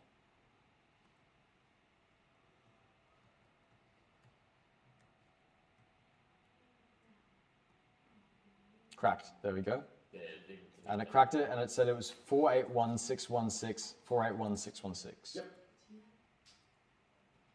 Yeah, that's crazy how fast it runs. And that's it. So, oh, sorry, I'll bring that back up. I didn't mean to. What was the speed? Go to the speed on your actual hashcat for a second. Let me check that. Where would I find that? Scroll down. There we go. It'll show you. Time started 6, time estimated 0. That would be that's speed 12091.3. Yeah, but that would have been. Oh, that's my crack time. Crack time. So this is 481616, 481616, and it cracked that. I'll bring it. 7683.3. Wow, That's crazy. that's amazing. Wait, 7.6. So 7683.3, and yours is 2091.3. So that's like how many things you can do in an hour. So what was mine? Mine's 20, and yours is 78,000 or? No, 7683. So 7600, and yours is 2000. Wow, so yours is like 4 times better. That's crazy. And it's free. Like, It's amazing. It's free. Yeah, it is cool. You can leverage a lot of free resources out there. Google Collab can run games better than my home computer. What is this? It's amazing. Definitely be using It's also better optimized for certain things, like some processes or some solving. Maybe it's better for math than graphics. It's Or really good because I can run through obviously VS coding, which means I can just keep everything in a list if I really want. Go back through, see all the different commands I've run. They'll all be saved in the notebook. That is cool. That is very cool. Yeah, I like I like using the journals. I think it's a good way to even showcase learning because you can do writing there. You can have code. Yeah. People can run it and see the concept, and it would be cool to make a full like journal guide using that. What now? There is what now? We've done this activity. There is. We can either recap, do a bit of a challenge, and this would mostly be on you because the earlier today, and the others came a bit later. So we could either try to do a full step-by-step certificate authority full logic flow, like from scratch, like with everything, with like an encrypted, or the other option is we could learn a sort of a new concept, which is the Diffie-Hellman key exchange. It's another method of securing keys. It's a zero-knowledge method of securing keys. So we talked about asymmetric encryption and how that can work. This is also going to be a sort of similar to asymmetric encryption. It's going to talk about how a key exchange can occur without anybody else seeing that happen. So even on an untrusted network, you can share a key with somebody else or come to a mutual shared key or secret without anybody else finding out. We know that there's public and private key cryptography, and it still does use that. But it's a pretty cool concept, so I think we'll watch through this one. We might stop when it gets to the math. We'll just look at the sort of the concept of it instead.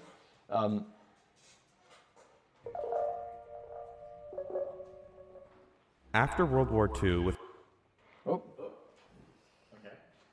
fun. Yeah. Fair enough. Oh, what did I do? I copied it wrong.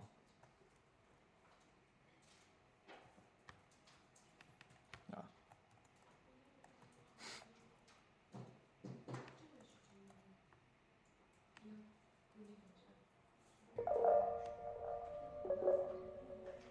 After World War II, with most of Europe in ruins, tension grew between the Soviet Union and the United States.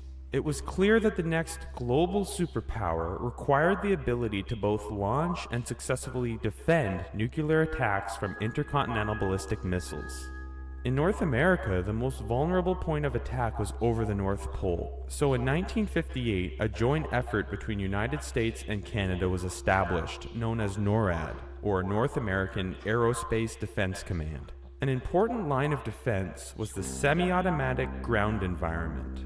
It was an automated system of over 100 long-distance radars scattered across North America.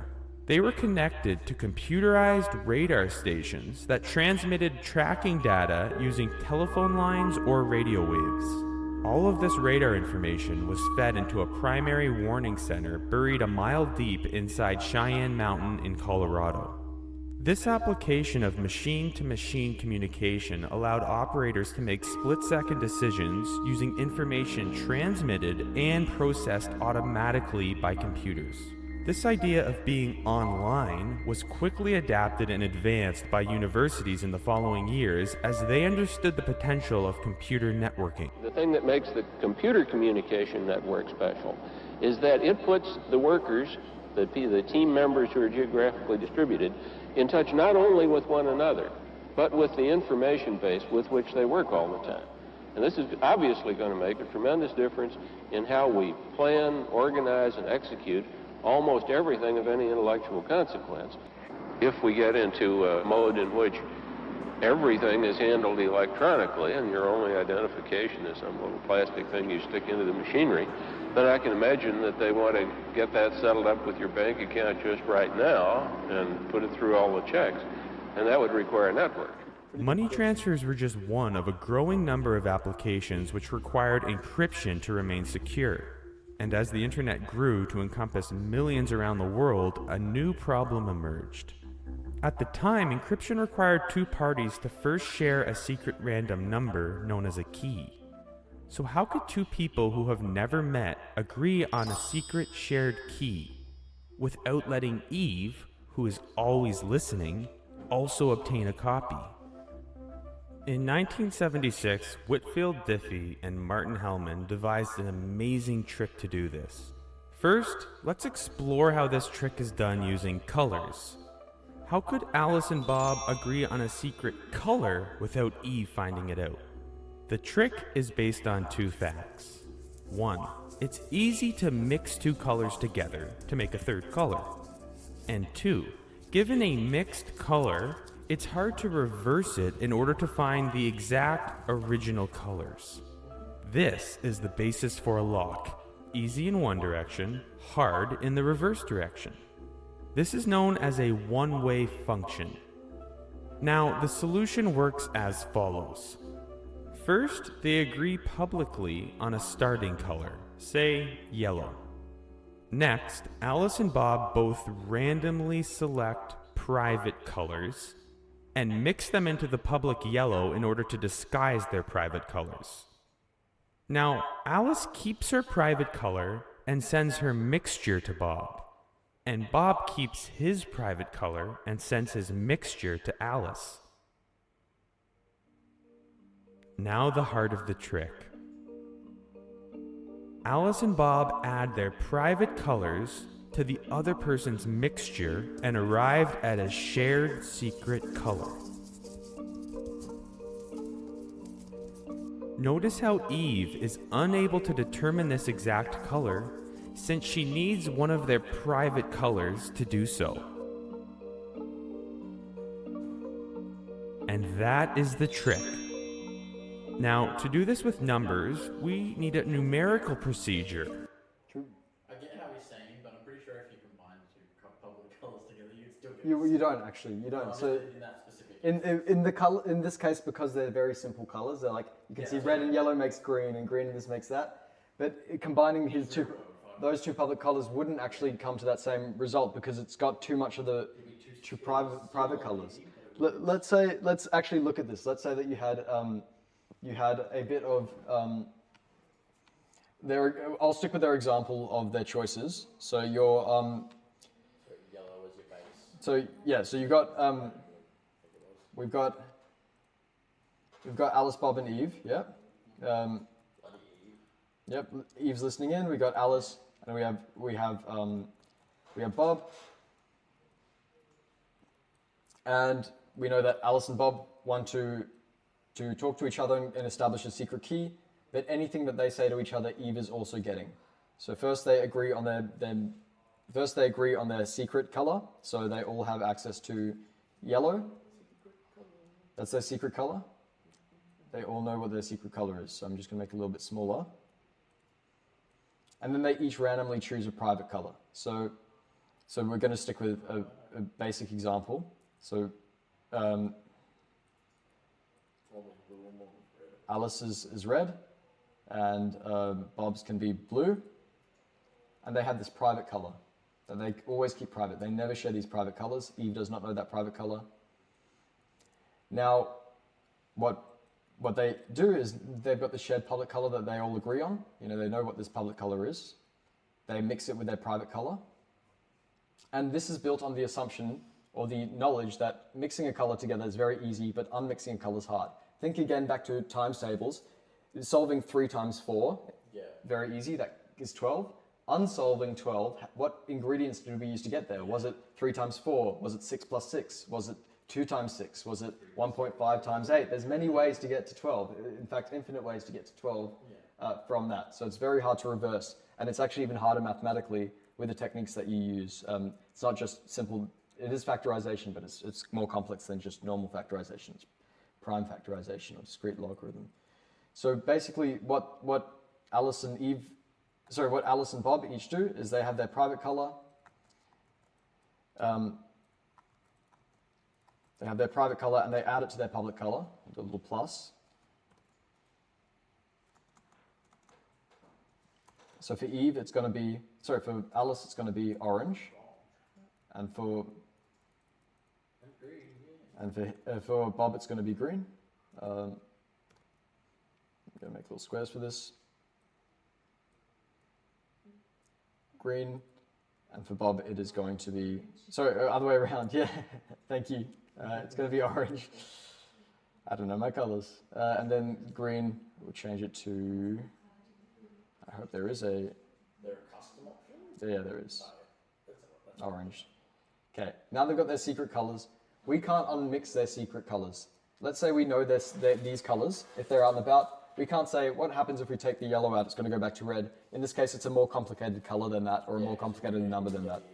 We wouldn't know the right exact hex measurement of the red, or things like that, or the amount that was put in, or this and that. It's very, we can't assume that we can't reverse the orange back into the red. So then we share the orange out. Yeah, but we keep our red secret. No, I'm going to put that out there again. No. We share the orange. Everybody's got the orange, including Eve. And then we share the green. So everybody's got the green, including Eve. But she doesn't have whatever makes up, what is it, is made up out of. Mm-hmm. If you mix the orange and the green together, this orange and this green, Yeah. you might get like a murky brown. Yeah. But you're going to get a different murky brown to if, now that they've got the shared secret color, the green plus the secret, or the Blue plus her secret. that's right, or the orange in this case, yeah, the blue plus her public, yeah. So even though they're two different colors that have been shared, two different sets that are shared, Combined, they both make the same brown.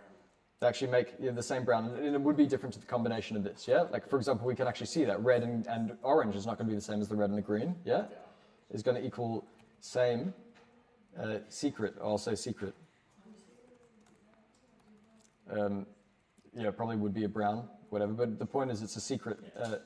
So his secret color plus her public color, that she put out there, and her private color plus his public color gets to a different secret that Eve cannot recreate. We can see that there's nothing Eve can do to recreate that. So for example, right now, Eve can't get to that red. If she adds these two public colors that they've each shared, the green and the orange, you can see that the green and orange is not the same as the same green and a red, or the blue and the orange is not the same as the blue and the red. Yeah. Adding yellow to either doesn't actually do anything either. You'd have to somehow reverse the yellow out, which you actually can't do in this case. You can't unmix a color. Reverse the yellow out of either to get that private. So that's kind of the idea behind it. It actually uses maths. With this, I could show this last bit.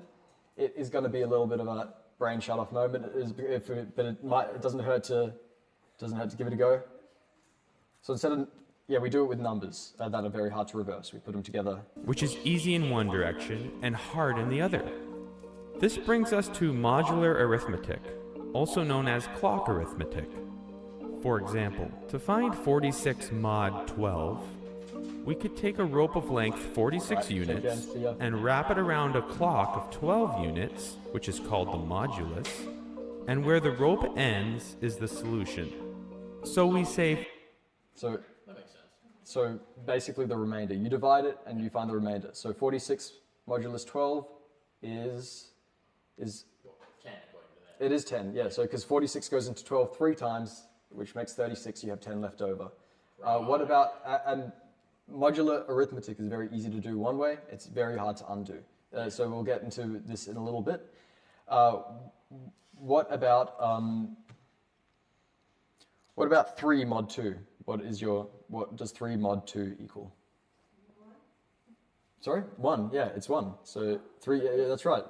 3 divided by 2 goes around 1 time, and then there's 1 left over. Yeah. What about 1 mod 2? 0.5. No, it's still 1, because Yeah, you can't put it in at all. Yeah, It's we want you can't fit it in. The remainder is it's 0 or 1. You know, the remainder is 1. So that's basically the modulus. 46 mod 12 is congruent to 10. Yeah, so it's congruent to 10. Yeah. Easy.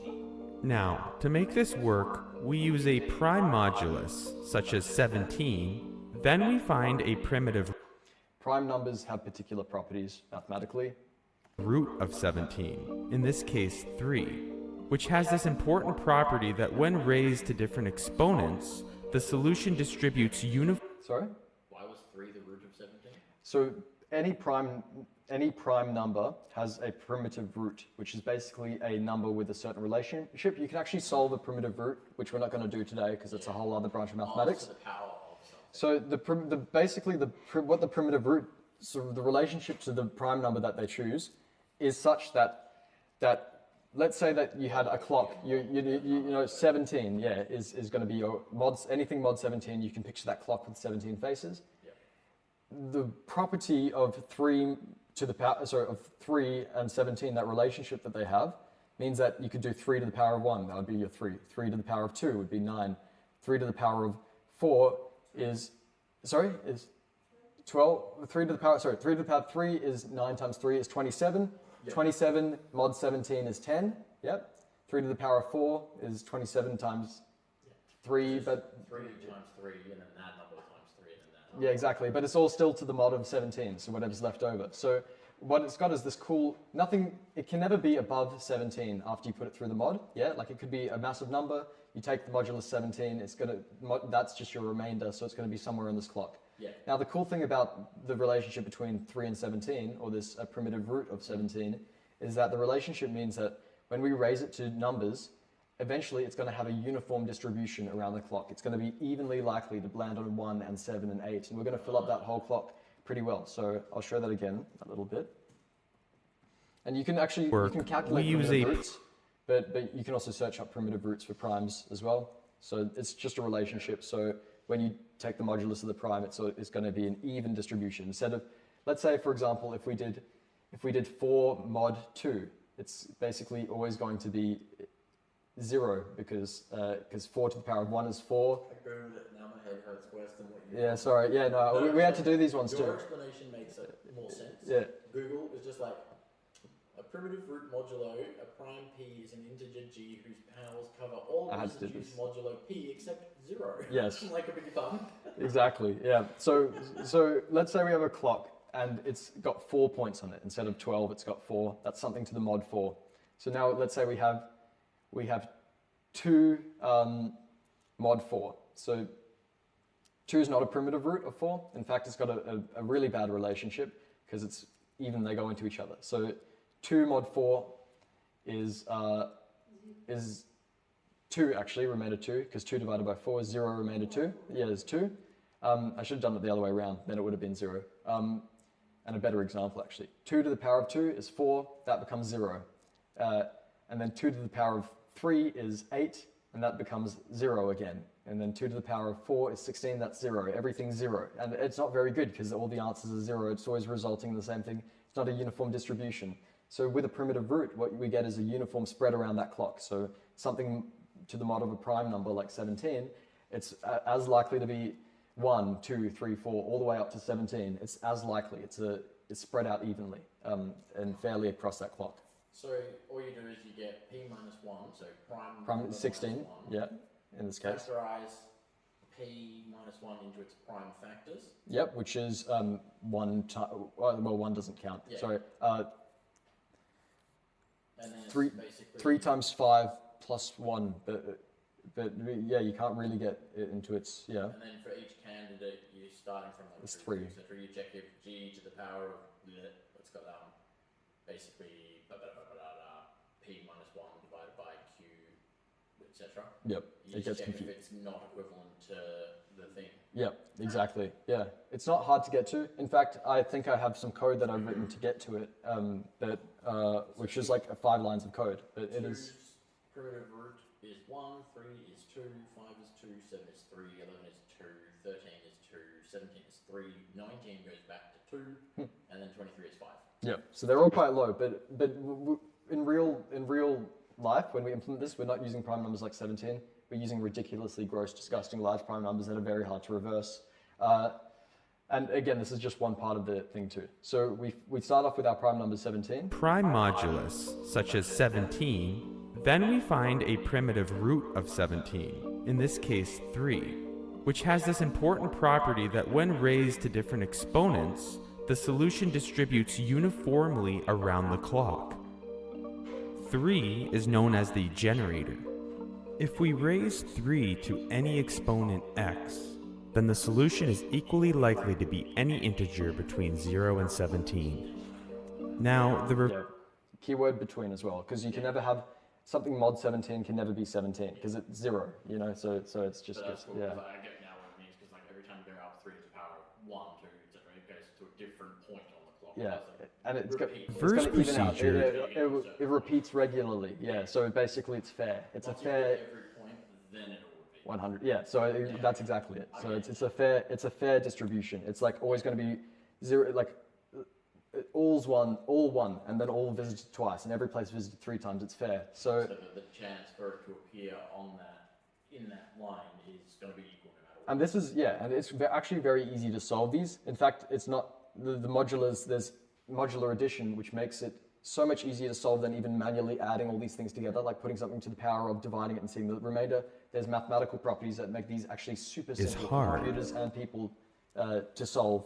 Modular exponentiation, arithmetic, multiplication, adding, all of that is, even subtracting, dividing is really easy, but reversing the processes is not easy. So you can find 3 to the power of 4 mod 17, what that might be, but it's very hard to figure out what that might be.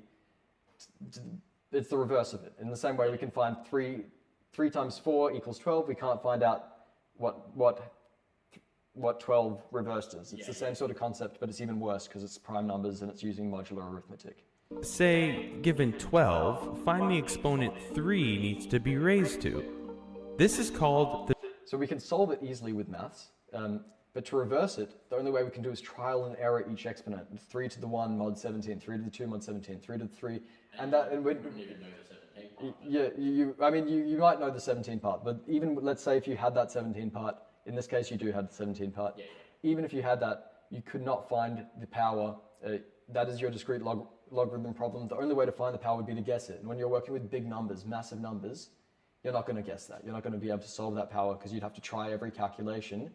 Whereas this one, they only have to do the one calculation to get the answer. Very easy to solve, very hard to reverse. And it's got some cool properties about it. So discrete logarithm The problem. discrete logarithm problem. In fact, this is all cryptography on IoT devices. Uses DLP.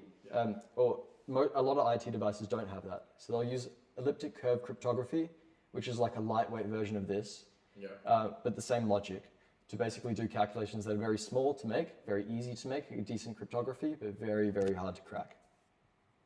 All right, so that's the side. And now we have our one-way function. Easy to perform, but hard to reverse. Given 12, we would have to resort to trial and error to find matching exponents. How hard is this? Well, with small numbers it's easy, but if we use a prime modulus which is hundreds of digits long, it becomes impractical to solve. Even if you had access to all computational power on Earth, it could take thousands of years to run through all possibilities. So the strength of a one-way function is based on the time needed to reverse it. Now, Everything is reversible at some point, even on your world's oldest computer. If that could run for infinity years, sure, it could be reversible. But it's, What does the equal sign with 3 lines mean? congruent to. Yeah, Yeah. it's like, So in the thing I was like, but yeah, So like 3 mod 17 equals, 35 mod 17 equals 1, but it doesn't equal 1, it's congruent to 1 actually. So yeah, it's just the nature of a relationship. Congruency is basically saying related to, because this is our solution. First, Alice and Bob agree publicly on a prime modulus and a generator. So remember, this is an example with low-level modulus that Eve, in this case, could trial and error. She could try 1, 2, and 3. But remember, in the real world, it's massive prime numbers, hundreds of digits long. There's no way that she is going to be able to, even though she knows the prime number and the mod, there's no way she's going to be able to trial and error all of these values. The computational power is just too strong. So it's like saying here, like for example, the example they give is 2 to the power of something is congruent to 13 with mod 19. Find k, which is the power of whatever. So it's like 2 to the power of 1 is 2, 2 to the power of 2 is 4, 2 to the power of 3 is 8, 16, and then... I've seen that x power is 13.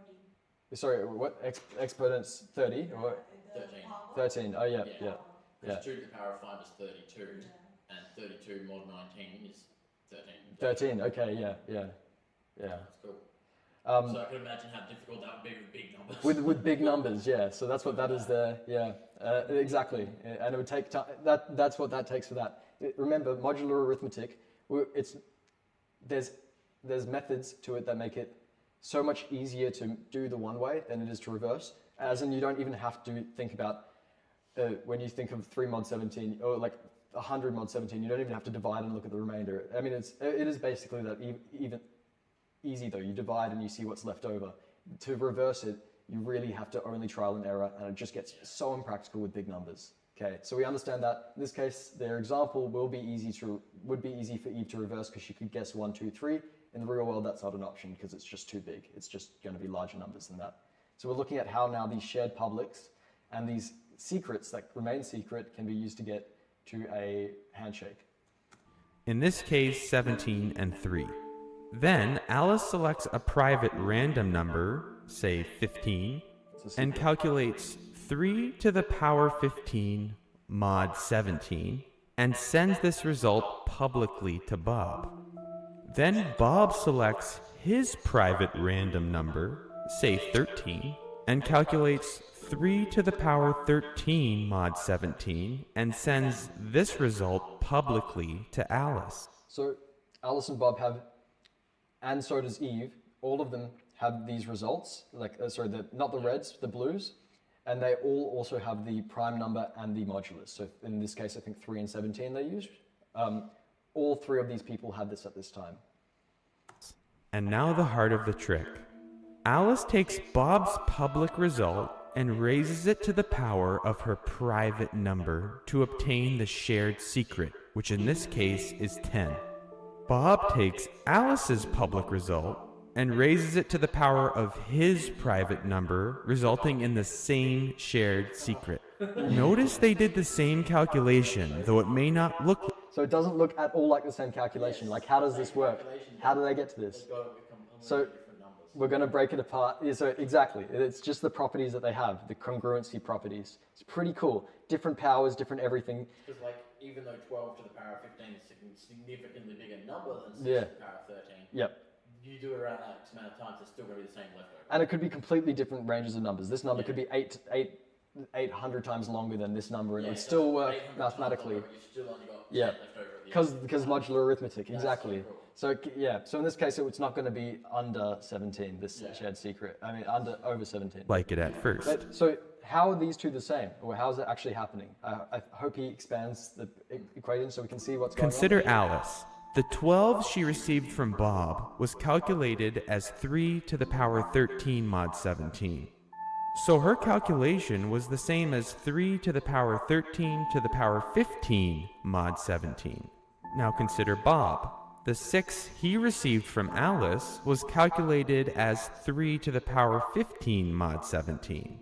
So his calculation was the same as 3 to the power 15 to the power 13. Notice they did the same calculation with the exponents in a different order. When you flip the exponent, the result doesn't change. So they both calculated 3 raised to the power of their private numbers. Without one of these private numbers, 15 or 13, Eve will not be able to find the solution. And this is how it's done. While Eve is stuck. Really clever. It's really clever. Yeah. It's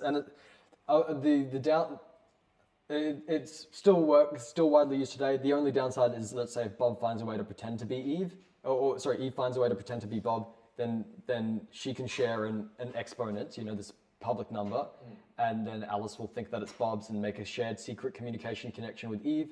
But that's basically still not even that. Yeah, I don't agree. That's a different thing. That's an identity theft thing. Discrete logarithms, Yeah, discrete logarithms, cool. Diffie-Hellman key exchange is still widely used today because it's just good. It's LGAML, yeah, that's right, LGAML encryption.